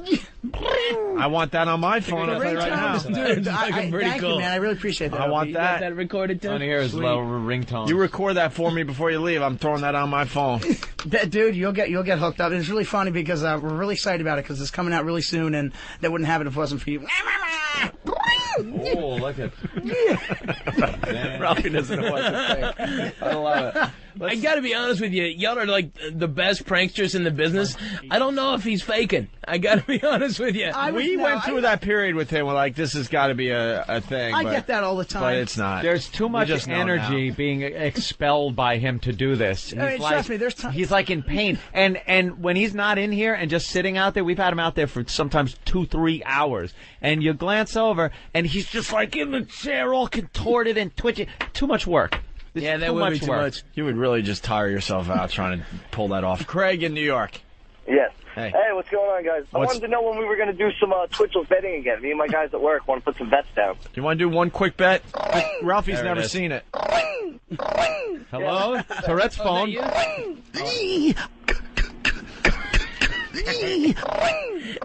Hello? Hello? Oh, my Tourette's is ringing. That would be when the phone, rings. Yeah. And then you got to get one for like a text message. Yeah, there you go. Text message is coming in. And then you have a voicemail. When you turn that down, put that shit on cough break. How do these guys get ringtones? You guys, the ringtones are coming out really soon. They're just fixing out some technical stuff. You can go to laughterbyLou.com to get the ringtones. All right, good enough. And it'll be available on a lot of other sites. So, Craig, what do you want to bet on today? Do we going to do the times again or what? Yeah, we could do a quick bet on the time thing. All right, how long he can stand there without, like, an outburst. And I could do facial tics, you guys said. Yeah, you're allowed to do facial tics. All right, got it. Just any kind of vocal outburst. We go completely silent, Ralphie, and then we try to figure out how long he could stay silent before he has to do his thing. I've had a lot of practice. I can do this. I mean, I'm really mellow today. All right, that'll help with the betting. That kind of changes it up. And they love betting in their cubicles. They love this. Hey, but you know what? I want to give a shout out to my MySpace people. They're awesome. They love this stuff. They love the betting. That's been a really favorite one. I only got like $4. I don't have a 5 or anything. Like $2.50. I'll put it in though. Damn. Yeah, okay. We're gonna have to do cheap bets today. This was an unexpected. I know. Twitchell sighting. I mean, I got some. I need like. Oh, I got like a 10 and some 20s. That's all I got. What are we doing? $5 a man. Something like that. I guess. $5. $5. There we go. I need to borrow $5 a man. $5. Anybody else want in? You need some We'll money? do one big bet. Whoever wants in, just come in with your $2.50. Yeah, I got him in. Patrice is throwing change in. He's got change. Patrice just threw that money like he was driving through a toll. Just rang. I don't know what that was. I got you, Patrice. Anyone have change? There's change in there now. Change in there. Take out 15 for your 20. Take out 15. All right. Here you go. There it is. All right, who's in? Write down how long you think he could last before he has to scream and yell. I need a pen. All right. And I'll take all bets here. I'm not going to take one of the pens out of there. When Jimmy put up his ass. Jimmy was a little annoyed that people were chewing on the ends of the pen, so he took one pen and stuck it up his asshole and put it in with all the pens. And that way you never know if you're getting a pen that Jimmy had up his ass. Isn't that wonderful? All right, get your bets in Radio Land, because we're going to do this in the next couple of minutes. All right, let me think. How long will he stay quiet before he starts? I really want to nail this one. With his Tourette's. That's a new one, nigga. That was new ringtone. Dude, if you got your bets, hand them in. American Werewolf. Hand them in. That's enough.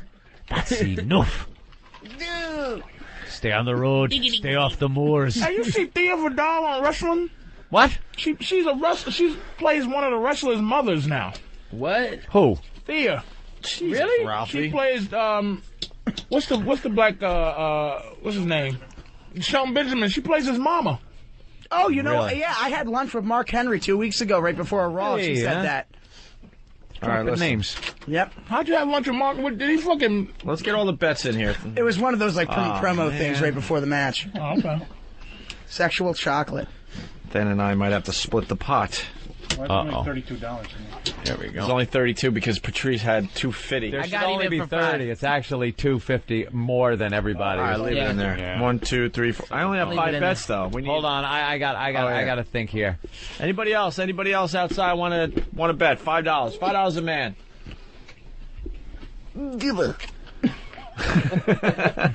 That's a pretty good one. We're just waiting for Anthony's bet, and we'll do this fast. And I'll give it to you too, you mother. Let's see what do you got there. Holy crap! Sorry. What? Nothing. I'm telling you, man. Holy shit, that scared the crap out of I me. turned my volume way down, bro. Wow. It's You awesome. gotta back up a little when you know one of those is coming. Friggin' pterodactyl. That's exactly what I was Yeah. thinking. It's a baby Holy pterodactyl. crap. I don't even know when it's coming. Anybody else? All bets are in? All right. All right. We got to get him on the clock. We going to use the old stopwatch we got? Stopwatch. Who's not betting? E-Rock? I'm not. All right, you'll be the official timer.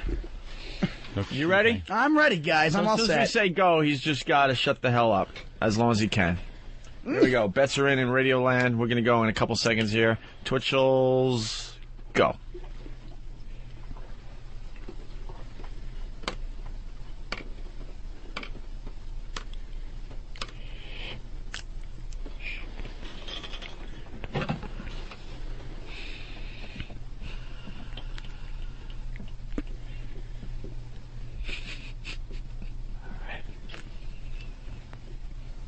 Coming up on the 30-second mark. Right there. Hold it. Right.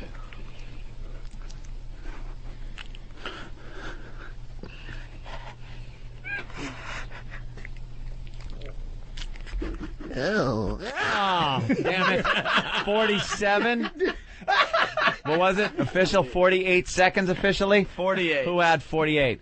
God damn, I had 57. I was really I was hoping you were close. calm today. And 72 seconds. Well, you know, the silence, the staring at me, that adds to the pressure. Patrice had 40, so I guess he wins if it's 48. You missed by a second, Anthony. How did I miss by a second? 48 would give you 9 seconds away. You had 57. 48, 49, 50, 51, 52, 53, 4, 5, 6, 7, 9. You All lost right. 48, Maybe 40, we split. I had him in. Damn you it. lost by a second. Ralphie May had 72 seconds. Motherfucker didn't even have enough money to put in. I know. Gotta pay my man Ralphie back. Let me get some change, pay my man. You might. Hey, Ralphie, got change for it. Not bad. Ah, damn. Not a bad day's work. There you go.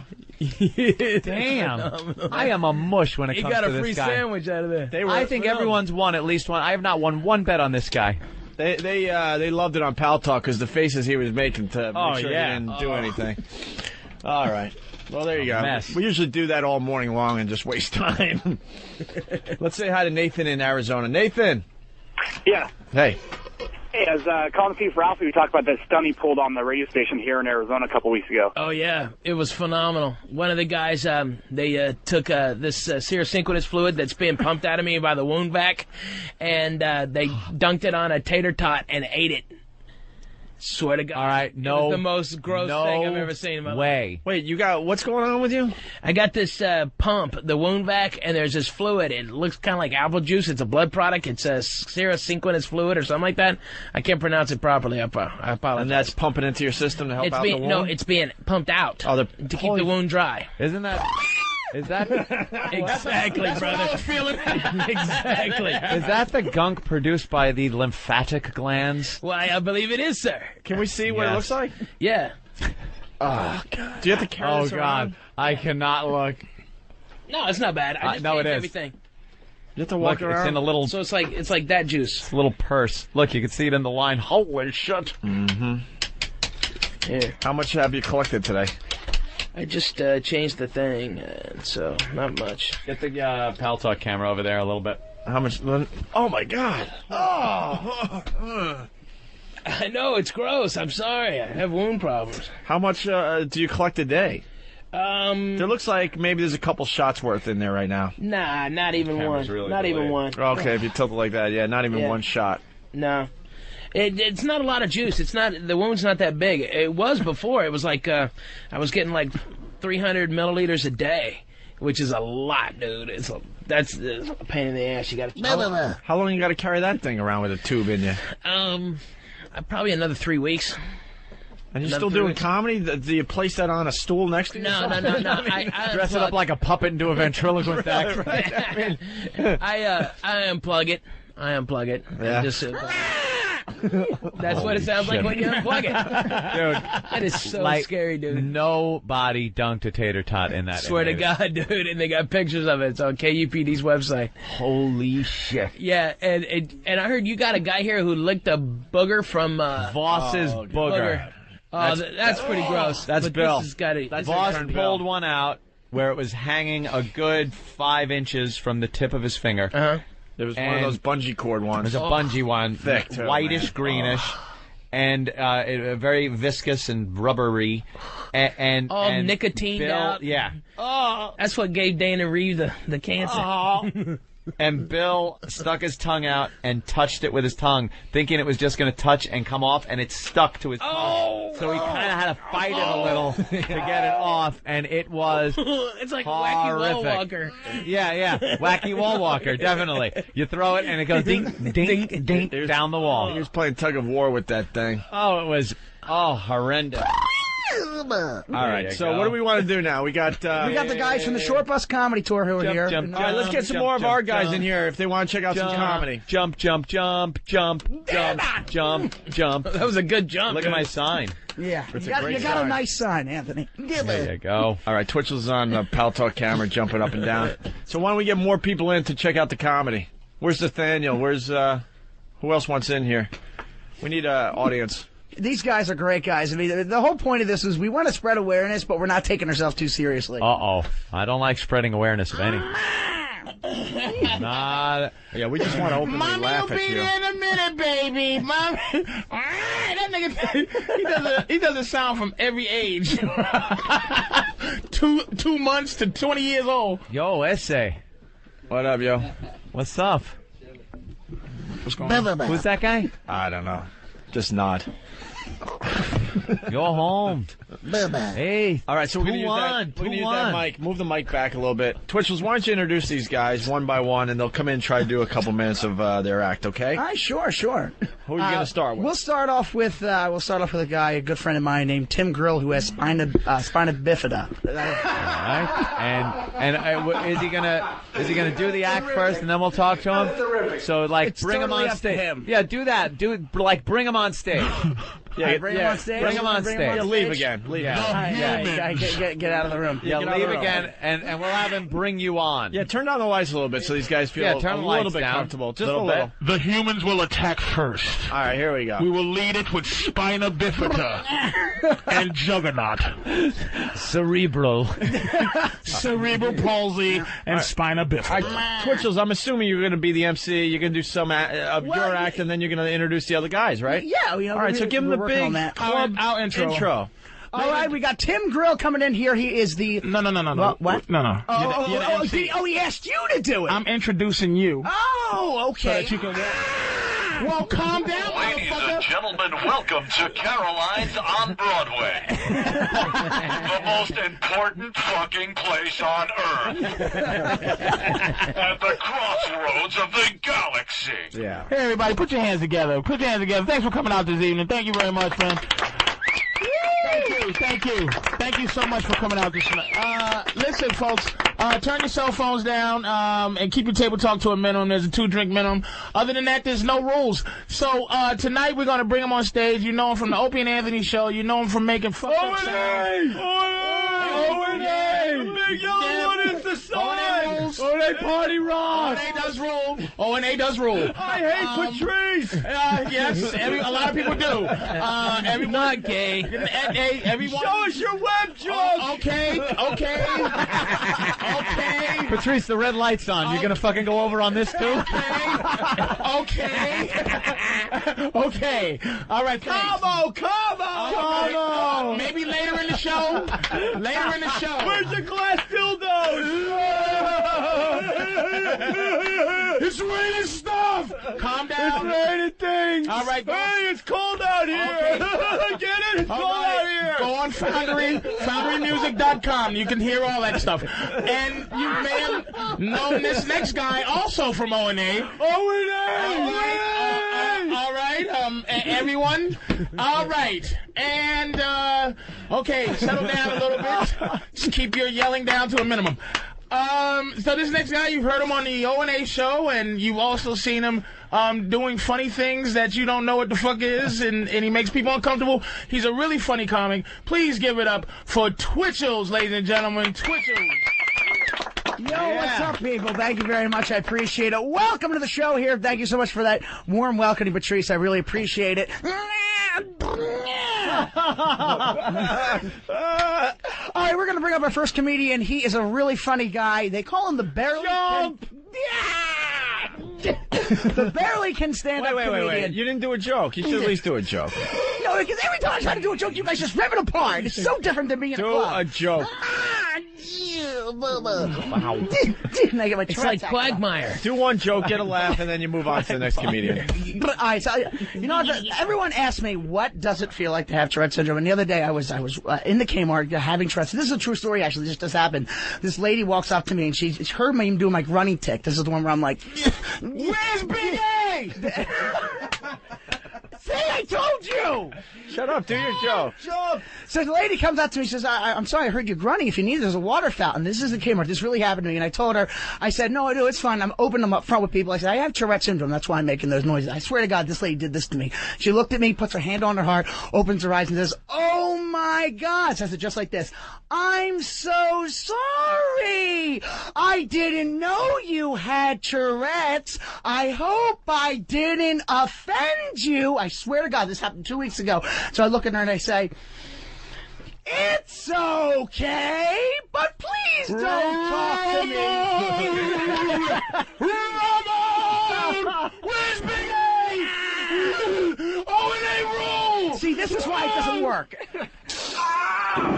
Bringing out our first comedian, folks. It's called the Barely Can Stand Up Comedian because he has spina bifida. The one and only Tim Grill. Let's hear it, folks. Bring him in. Thank you. How's everyone doing? Great, good, man. 11 o'clock in the morning. Bizarro comedy here. It's the first time I've ever been introduced by a goat. You know, right there? Being with this guy is exhausting. I swear to God. He's the only guy who gets road rage on a train. It's unbelievable. Yes. I am a disabled guy named Timmy.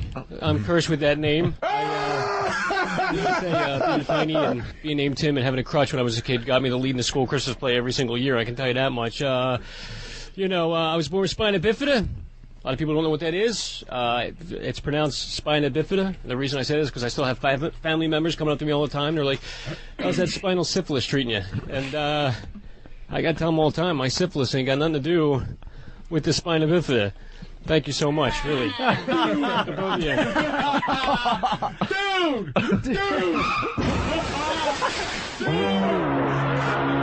We're looking at this is how they treat us. Yeah, exactly. You gotta love it. I love it. I think it's funny. Oh, he's fucking genius. All right, a little more. I like it. A lot of times when a girl asks me what spina bifida is, I tell her, I'm honest, I say spina bifida is a condition that gave me a giant penis. Which is the reason I walk the way I do. That's why I walk the way I fucking do. Yeah. I got spina bifida. It gave me a fat cock, you whore. Oh! Now, who said it was curable? Didn't you say last week it was you thought it was curable? I believed that, am I heckling right now? Yes. I believe from the limited knowledge I have of spina bifida is that if a baby comes out with spina bifida, they can correct it. They're doing, do you mind, man? Listen to this. This is all the way up on the train up here, 2 hours.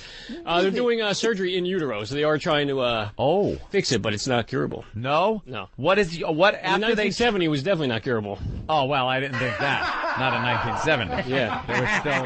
The reason we're doing the story, too, the short bus is, I can speak for me.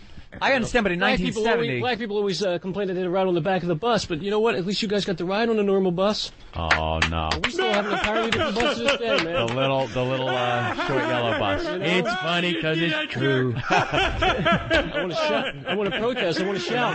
Let my people go. The problem is, as soon as they let my people go, most of us hit the pavement, you see, so we can't Ladies do and that. gentlemen, let's hear it for Tim Grill. Wow. Thank you so much. Thank Timothy you. Grill. I want to know a little bit more, though. Yeah, now I got to know about it. Yes. Okay. You said 1970. 1970. You're born. You come out and you have what amounts to a big pomegranate on your back, I guess. Well, it's a hole in the spine. It's a hole. Yeah, it's a hole. I had major spine surgery in 10 hours or whatever after I was born, and they closed it up. And I have a pretty mild case of it. There's kids out there that have like just really bad wheelchairs, bedridden, some of them. So I actually got lucky, if you can believe that. But now, I mean, if a kid's born now with it. I don't know. I haven't followed up on what. Jeez, really nice throwing yourself into the problem. Well, no. I mean, I've seen stories where they're doing surgery in utero, but I don't know how well it's going. Where is that? Near Denmark, I believe. Is that the only place you can in go? utero? Yeah, I believe it's Czechoslovakia. Wonderful the windmills. I've heard country. that. Yes, it's right wooden there in the shoes, windmills. and they. It's wonderful. Tulips. Yeah, but you because you seem kind of you got a little limp, but that's fine. Any other problems that besides the limp that kind of hidden problems that you got to deal with on a basic day? I've had problems with my kidneys and stuff like that. Really, it'll do things like that. I don't know if that's if that's. I mean, I suppose it is, but I've had 13 surgeries. Just because there's a hole. There was a hole. Messes up everything else with it. In your back? Does it go right through to, like, your back? What, to my front? No. No, I mean, right through to your front. I mean, with a hole completely through me. It's your back, and then your spine is involved? Yes. And he also... what about your spinal cord? If your spine is exposed, then, Yeah. What about your spinal cord, though? Like, wouldn't that dry out if it's just kind of hanging out in the breeze like that? Well, I don't think they hang out a window for any length of time. They kind of, seal it right up. I think they kind of work on you right away. There you go. He also has mullet-osis.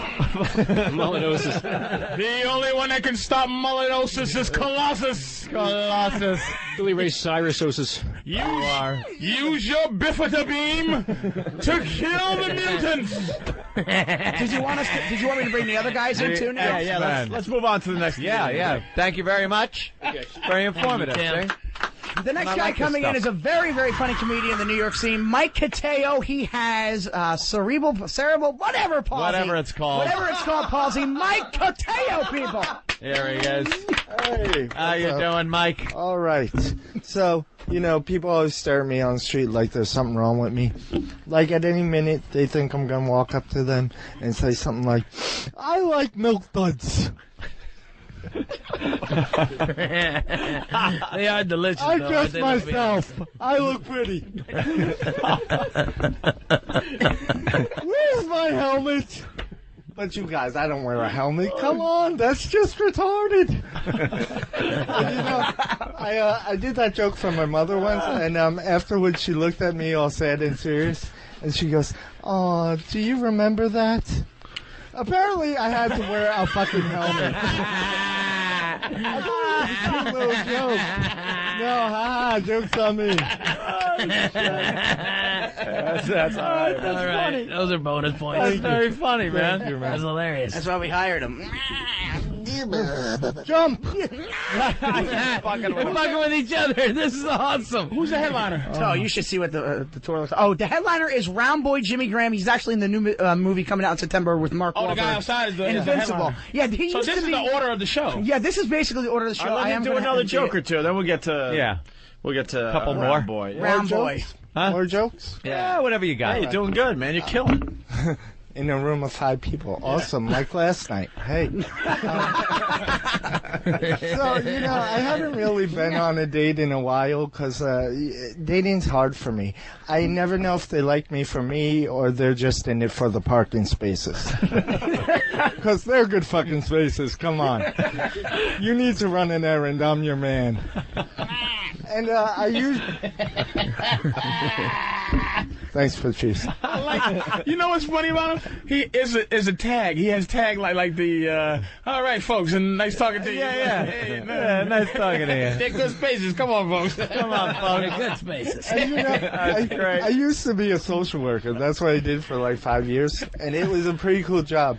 Every once in a while, I'd get to help a person get over their feelings of suicide, and I felt really good about myself. Till like the 4th or 5th time it happened, then I was like, dude, just do it.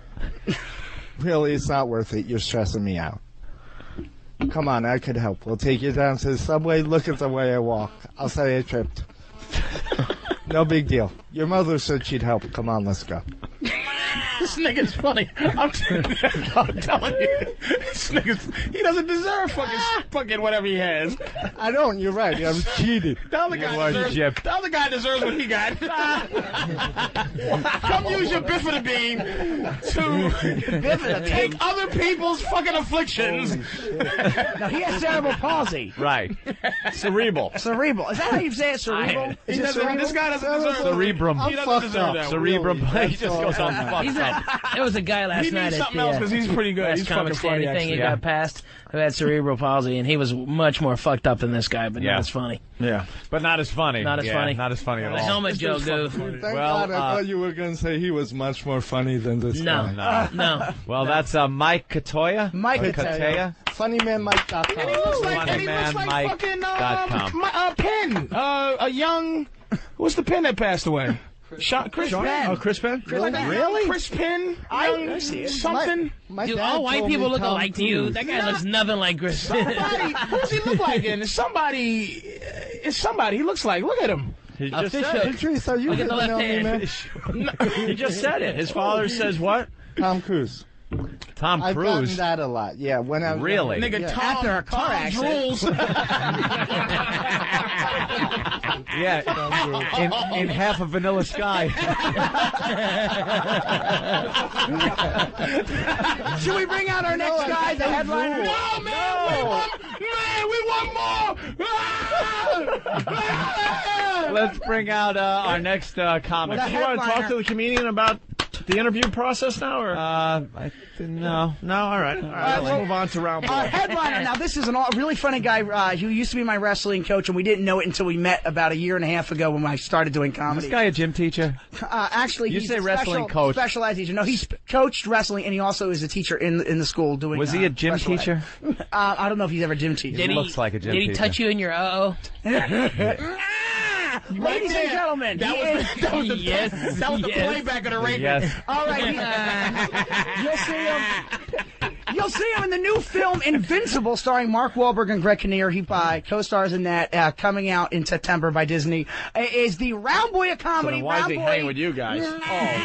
Oh, give me a break! Round Boy Jimmy Graham. Yeah. Woo!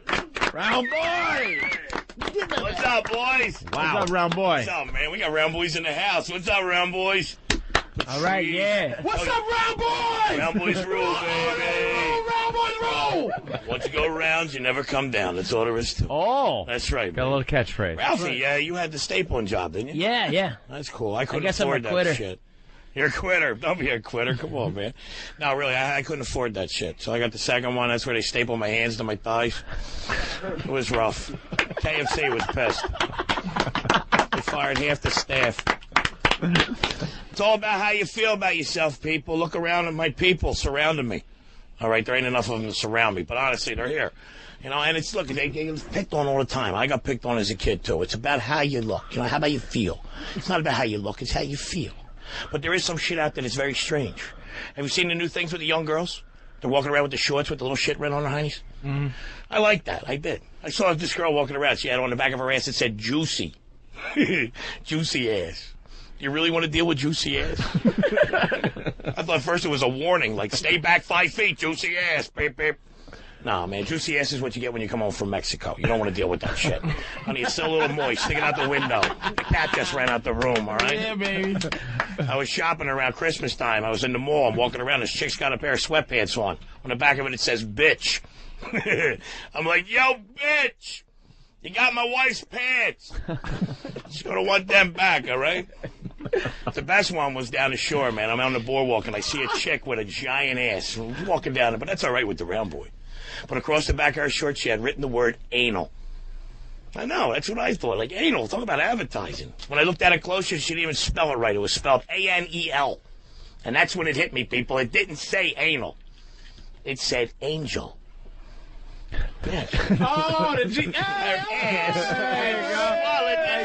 You gotta think about that joke. That's a joke you gotta think about. Deep. That's a thinking man's joke. Tony, the G was up her fucking ass, man. Up her fucking ass. You didn't get the fucking joke, you fucking idiot. I didn't know. The Short Bus Comedy Tour, people. There you go. Short Bus Comedy.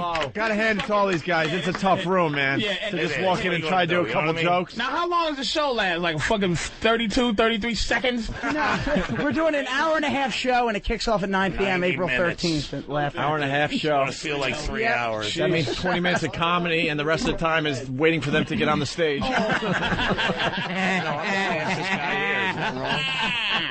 The Laugh Factory now has a ramp installed. And you're the host? You're hosting it? Yeah, I'm hosting it. Now that's going to be our official Short Bus Comedy Show, but Jimmy and I and Tim actually all four of us will be doing, like, I guess, just run-through shows. We'll be doing 2 shows coming up, March 18th in Philadelphia at the Comedy Cabaret, then March 25th in Cherry Hill, New Jersey. Jesus Christ. So that's going to be like us getting the feel of the groove of Twitchels is a fucking, he's amazing. All right, let's get the plugs out for the websites. LaughterbyLou.com. You can get all the information on our schedule. And the ringtones. Ringtones are coming out soon. Right. The same thing. Round Boy, you got a website? Yeah, JimmyGraham.net. Just like the cracker. And then Mike has a website, funnymanmike.com. Yep. And what about Tim? TimGrill.com. TimGrill.com. Thank you so much. Good job, gentlemen. Thank you. Thank you so much for having us. Great all right. waiting room. Thank you. We will continue in just a bit here.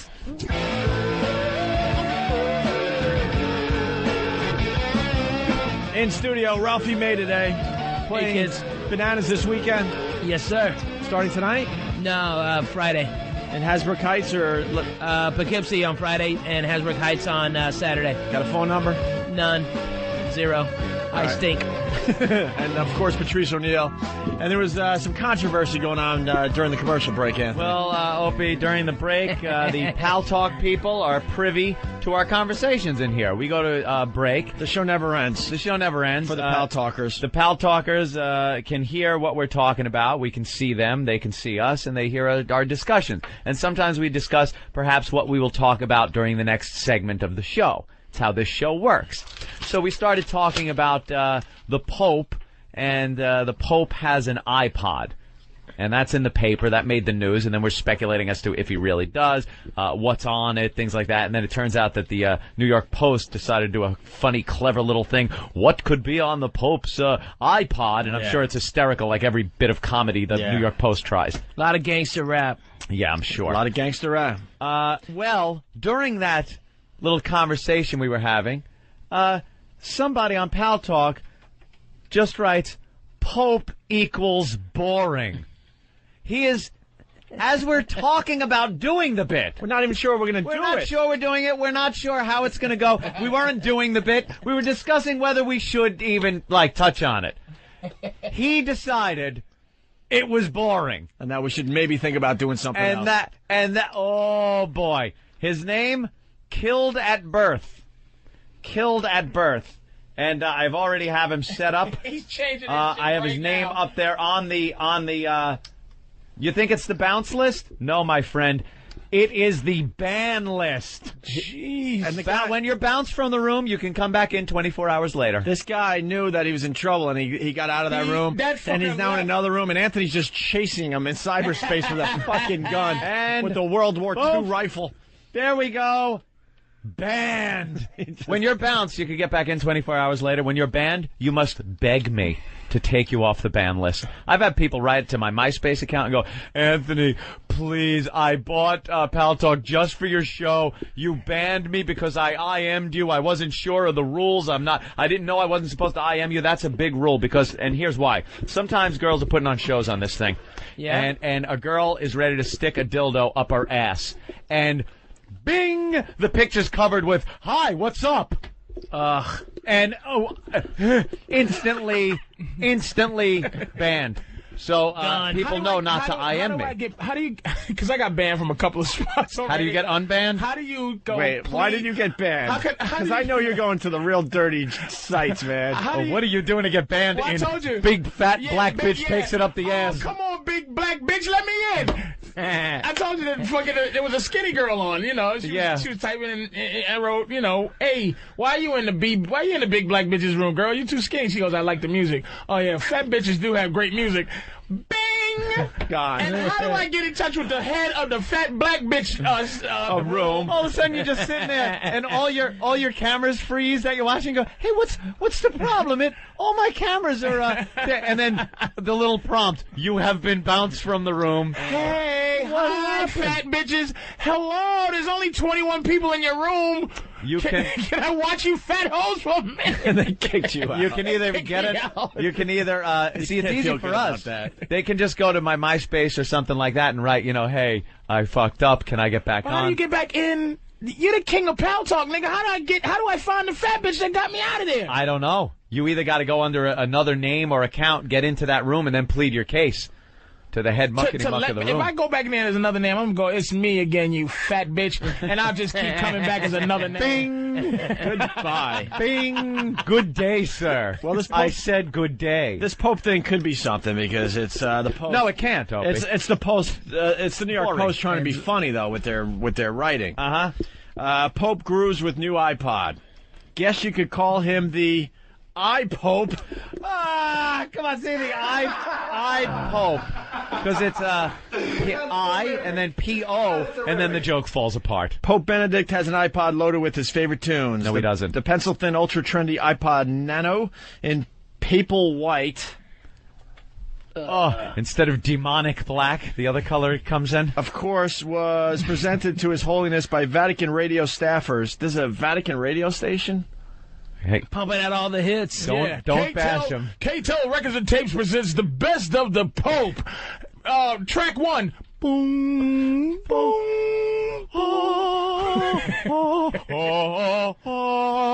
Traffic is really rough out there. You remember such hits as the clouds parted, the light shone down upon the traffic, and it was divided. You remember such hits as pigeons flying, ooh, doves, bells ringing, enchanting. With bonus track, tubular bells from The Exorcist. Well, you guys want to guess what's in the iPod because they loaded it up with some samples, sampling of the station's programming in English, Italian, and German. Stairway to Heaven. It also contains digital downloads of religious music and compositions by Beethoven, Mozart, Chopin. Yeah, all the big germs because he's a Nazi. Yeah. And Stravinsky. Yeah. He loves all the Nazis. Where's his Wagner hits? Hitler speeches on there. Yeah. Let me, what's this under this track 18?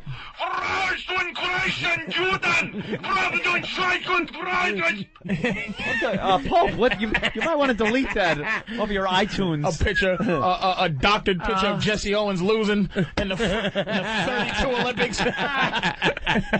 You want to hear how out of touch the Pope is? In accepting the 2 gigabyte gadget, the pontiff noted that computer technology is the future. Oh, wow, you're really going out on a limb there.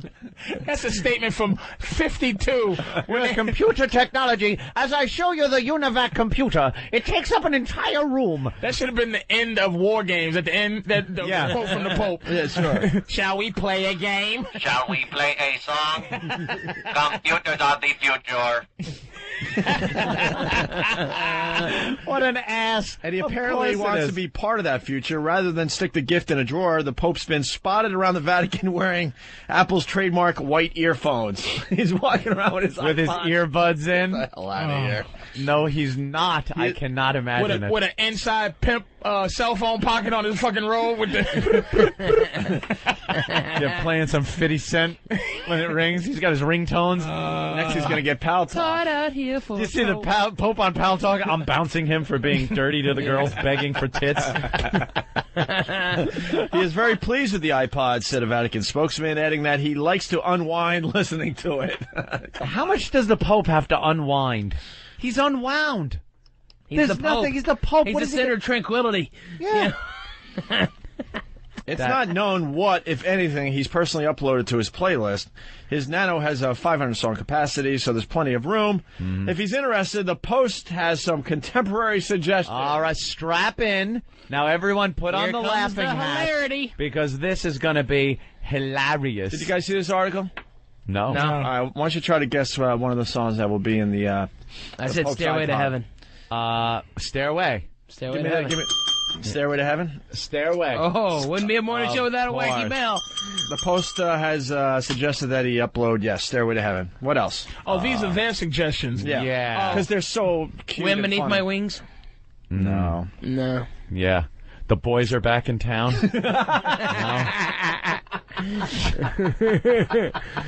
Radar Love? No. No, nothing like that, huh? Anyone? Damn. I think that guy was Can't right. think? All right, here we go. This is the Post. This is the Post and their contemporary suggestions. All right. The Monkees, I'm a Believer. Oh, because he's a Pope and he believes. When I saw her face, now I'm a believer. It's Joe Cocker guy from American Idol singing I'm a Believer. I'm a believer. He gonna sing them all. Dionne Warwick, I Say a Little Prayer. I say a little prayer for you. Zeppelin, Stairway to Heaven. Coldplay, God, Put a Smile on Your Face. George Harrison, My Sweet Lord. Jesus, Take the Wheel. Queen, The Miracle. I don't think you would have. I don't think any Queen's going to be on there. He doesn't want to acknowledge that Bohemian Rhapsody? existed. Bob Marley and the Wailers, Redemption Song. Ike and Tina Turner, Proud Mary. What? Billie Holiday, God Bless the Child. The Beatles, Lady Madonna. And the Doobie Bros, Jesus is just all right. And you just know they had 65 interns just research. Find God every and God Jesus songs. Not a laugh to be had in that list. Nothing. Awful. Maybe I should unban. Maybe I should unban. Fucking guy, let him back. He was right. Let's go to Sean in Iowa. Hey, you figure they have George Michael's Gotta Have Faith for him? Nothing? Car crash? Got it. These guys want us to do the hacky radio bit that I bet every morning show in America is doing today. Guess what songs are in the Pope's iPod, everybody? Let's say hi to Jason in Arizona. Jason. Hey, what's up, boys? Hey. By the way, I'm removing Killed at Birth span. There we go. Well, there were a couple laughs in there. Yeah. Jason. Yeah, I wonder if he's got some Kanye West on there, Jesus Walks. Eric. This shit is, it's just like... Dude, this is... Here's the bit, though, that every radio station will do. Jesus walks. Every morning show in America is doing this bit today. And I heard this bit on Goomba Johnny and the other guy. Did you really? Yeah, I did. But they're taking it seriously, right? And then probably someone called and said, how about sympathy for the devil? See, because it's the Pope, but he wouldn't have that. Well, I just from yesterday's show with the Voss. Yeah. I moved up Voss to my number 1. I moved Dad number 3 on my MySpace. Yeah, Voss killed yesterday, and he called everyone. He called everyone to tell him too. Yeah, he let told me everyone over know. dinner. He said I was hilarious. Oh, but when he said that, he number 2. He fucking put. He said moving to the girl's uterus because it's empty. Oh, I know. That was a great line. That was great. That's what he quoted to me. Brutal. Thank you, good night. That was his closer. Oof. Damn Voss, I hate when he kills on this show. Bastard. Let's see, Personal Jesus, Iron Man by Sabbath, Long Time by Boston, Jesus Take the Wheel. Oh, this is all... We're not doing this bit. Jesus Taylor. Oh, he's out of here. I want my $20 tomorrow, motherfucker. Jesus Christ, superstar. Yeah, we got a bet, my man. Remember that. Oh, of course. On American Idol bet. Oh, the little skinny dude is not going to go. I don't think they're going to throw out the little fucking Tweety Bird looking guy. I'm not going to do it. It's so going to happen. No, sir. They're throwing out the black guy with the teeth. As soon as that Rage Against the Machine music starts tomorrow, I want you boys to hand over your 20s. All right. Likewise, I'm sure. What else are we talking about today? Britney Spears supposedly is pregnant again. Even more white She's trash. white trash, man. Than she could ever be. She's out white trashing. Where's her tube regular top? white trash That picture. chick. I find her to be fucking really sexy right now. Of course you do. I just She's got another bun in the oven. Just a pig. Another baby Look at that coming. Fat fucking ass and how just what a ragged, old, soggy, milky tits. She was at like the hottest peak of her career as being hot and stuff, and then she just fatted herself up with Having baby. kids with a guy that doesn't give a shit about her. No. It's amazing. Isn't that awesome? That's white trash, man. That's All the beautiful. way, right? She rash. Awesome. You see how guys, this is what I'm saying. You see how men can influence a woman to do anything? Bobby Brown cracked up one of the all-time great singers of our age. Did you see the latest video of Whitney Houston coming back from the Olympics? I didn't hear that fucking thing. I heard she was horrendous. Crap. You see where a woman will follow a man to? Hell. Yeah. Hell. That's exactly where and she see when went. she's following this fucking gypsy. She's fucking Britney Spears. This guy's a gypsy, and he'll fuck anybody. He got a black girl pregnant. He gonna get a Puerto Rican girl pregnant. Britney is now gonna be in a trailer park. Yep. She's a fucking mess, and she's But she's from Louisiana. I mean, it's not like she's like going a whole different route than what she was destined to go to. I mean, That's it's true. like- She is sticking. She's staying loyal to her upbringing. She knows Stardom where she's didn't from. change her. She had it beat for a minute. She was Yeah. the little diva with what's the other one, Aguilera, who is also on the road to destruction because she can't help it either. Is she? Oh, her fucking boyfriend is just, you can see. I think she's married now, actually. Yeah, I think she got married. That dude. So she'll be pregnant soon. Oh, look at her, just With that and gut. that gut. And she puts a big belly button ring in there, like people want to see it. Look at those jeans. Look at that fat ass. Oh, you Her don't like. titties are sagging. Oh, just can you imagine just teabagging Britney right now? Probably got a good chance of doing it. Yes, and I can imagine the $5 it'd take to do so. Yeah. And she $5. $5 teabag. And she's so Oops, I did it trash. again. She got $5 billion in the bank, and she'll put the 5 in there in her bank account. Now I got $5 billion and 5. Hey, remember Tiffany was big at one point. You know, remember Tiffany? Tiffany. Oh, Yeah. And she, that was her career. Oh, well, she was big at one point. And where'd she end up? Naked in Playboy. Past when anyone wanted to see her naked. Yep, and that's what Britney's gonna do. snowboarding with the celebrities. She'll be on Yeah. that soon. She could at least thrown us a bone and posed for Playboy before she, went down the old motherhood Who, route. Britney? Yeah. She's just a hog, and I love her. She should. But women should do that. Get pictures. And you notice know, these- they do that sometimes. They freeze their eggs so later on they could have kids when they're maybe older or something. Or She's not whatever. committed. She's not committed to show Take business. nude pictures of yourself She don't want before to. the kids. She's made all her money. She's not committed because like a bitch like Angelina Jolie, she's pregnant, but that bitch don't feed that baby. That motherfucking baby is gonna come out. It's gonna be 1 pound 1 ounce because She picked up smoking. Gwyneth Paltrow still has those pigeon arms. Kate Holmes with the herpes, she pigeon arms. This bitch is a mama. She is somebody's mama. Childbearing body. It's built for childbearing. That's it. It's gonna be dirty diapers in her mansion. Fucking Angelina Jolie is going to see what's the least amount of time the baby has to spend in her womb and live. Right. Like, Doc, is there a chance like 3 months you could take it out and the machines can do the rest? Because I really don't want much of a paunch here. Got Mr. and Miss Smith too coming up. I'm going to be busy. She'll be in labor for 4 seconds. That baby will pop out like a fucking balloon that they let the air out of. That baby's gonna come out the pussy like. All right, catch it by the ass, please. And this fucking Angelina don't give a shit about the pregnancy. You can see Britney doesn't care about show business. Show business is big to Angelina and Gwyneth. Oh, show that's business all is about big. show business. Yeah. Julia Roberts, you go, when was this bitch pregnant? I Yeah. know, but my girl got a baby. She's still trying to get rid of the fucking lasagna that she got. She's still 85 crunches an hour to get rid of that lasagna, and it ain't going nowhere. And these women, these stars, they snap She's right at home back. crunching Snap away back. as you do the radio show, man. You'll see a picture of a celebrity like who Julia Roberts or something, a little pregnant, and then the next picture is her with washboard abs pushing a stroller. Yeah, she's got like 6 kids. Yeah, all of a sudden. got a bunch of kids. She's washboard abs, and supposedly what they do is they induce at 8 months. And because the last month is where they get the that's where the damage, the lasagna, damage, and they gain a lot of weight, and then they induce at 8 months. You hear the rumor about Katie Holmes that's all over Hollywood? But no one's engaged to a gay guy, herpes. What? No one's willing to. Jesus, which one? I heard a bunch of them. No one's willing to go with the story, but supposedly she's not pregnant at all, and she's just wearing a thing. Stop it! And it's going to come out that they're going to adopt something? Or, how long do you keep that a joke? There's got to be an end plan. Like a miscarriage or some stupid shit. Or some kind of miscarriage. It's too late for a miscarriage. It's too late. I'm telling you, that is like a serious rumor that's going around in Hollywood, but no one's willing to go with it. They got to. Wait, supposedly there's a website. Where's the rumor going around? No, there's a website. Maybe someone could help me in the office. Then they have to go somewhere and adopt.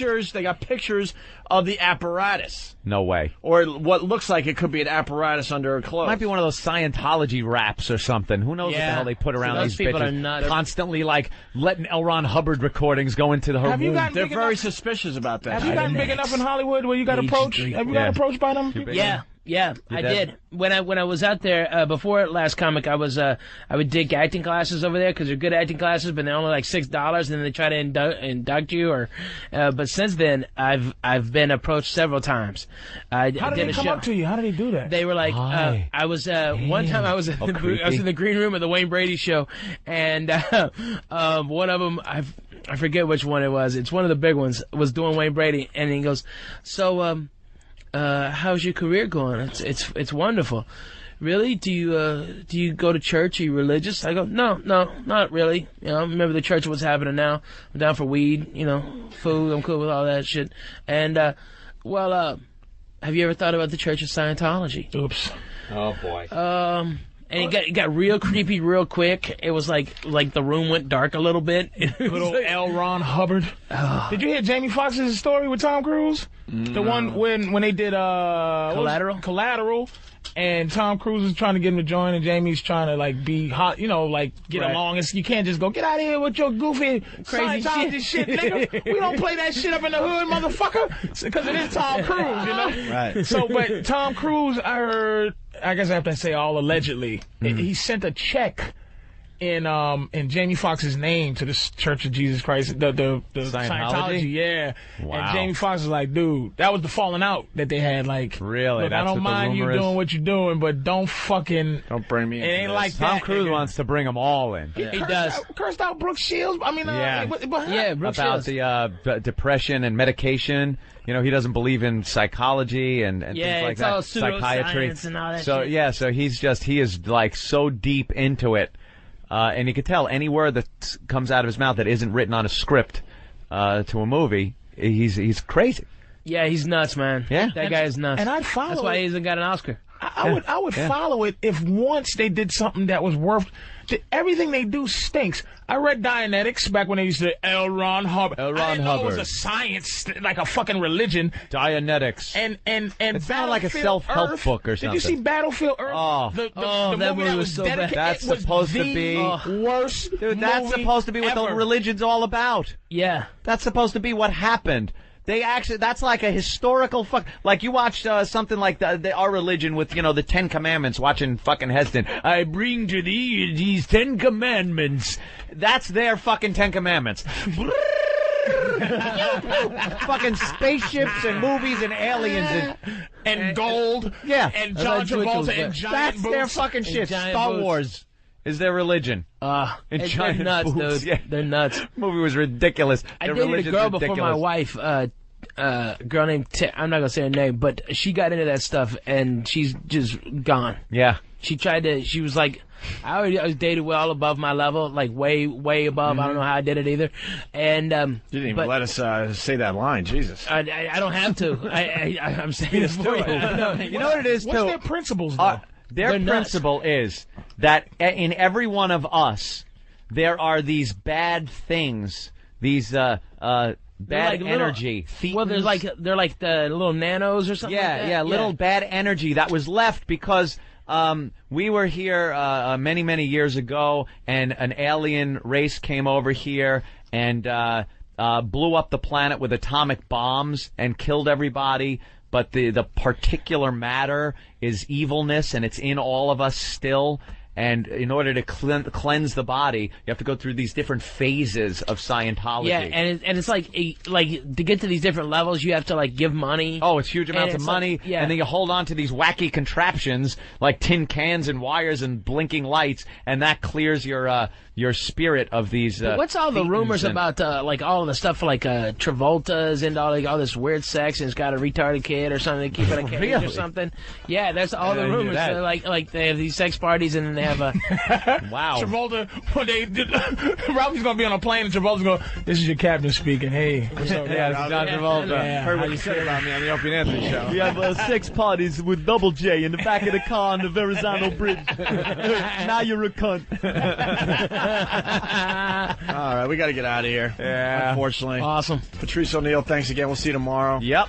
Web Junk 20 on VH1, of course. And Ralphie May at Bananas in Poughkeepsie Friday and Saturday. Friday and Saturday in Hasbrook Heights. And next week I'm at the Miami Improv. So Friday you're at Bananas in Poughkeepsie. Saturday, Bananas. Hasbrook Heights with Ralphie May. Very good. All right, guys. Great job, everybody. Once again, Patrice, always a pleasure. See you tomorrow. Ron and Fez up next. Check him out. Thanks. Program complete.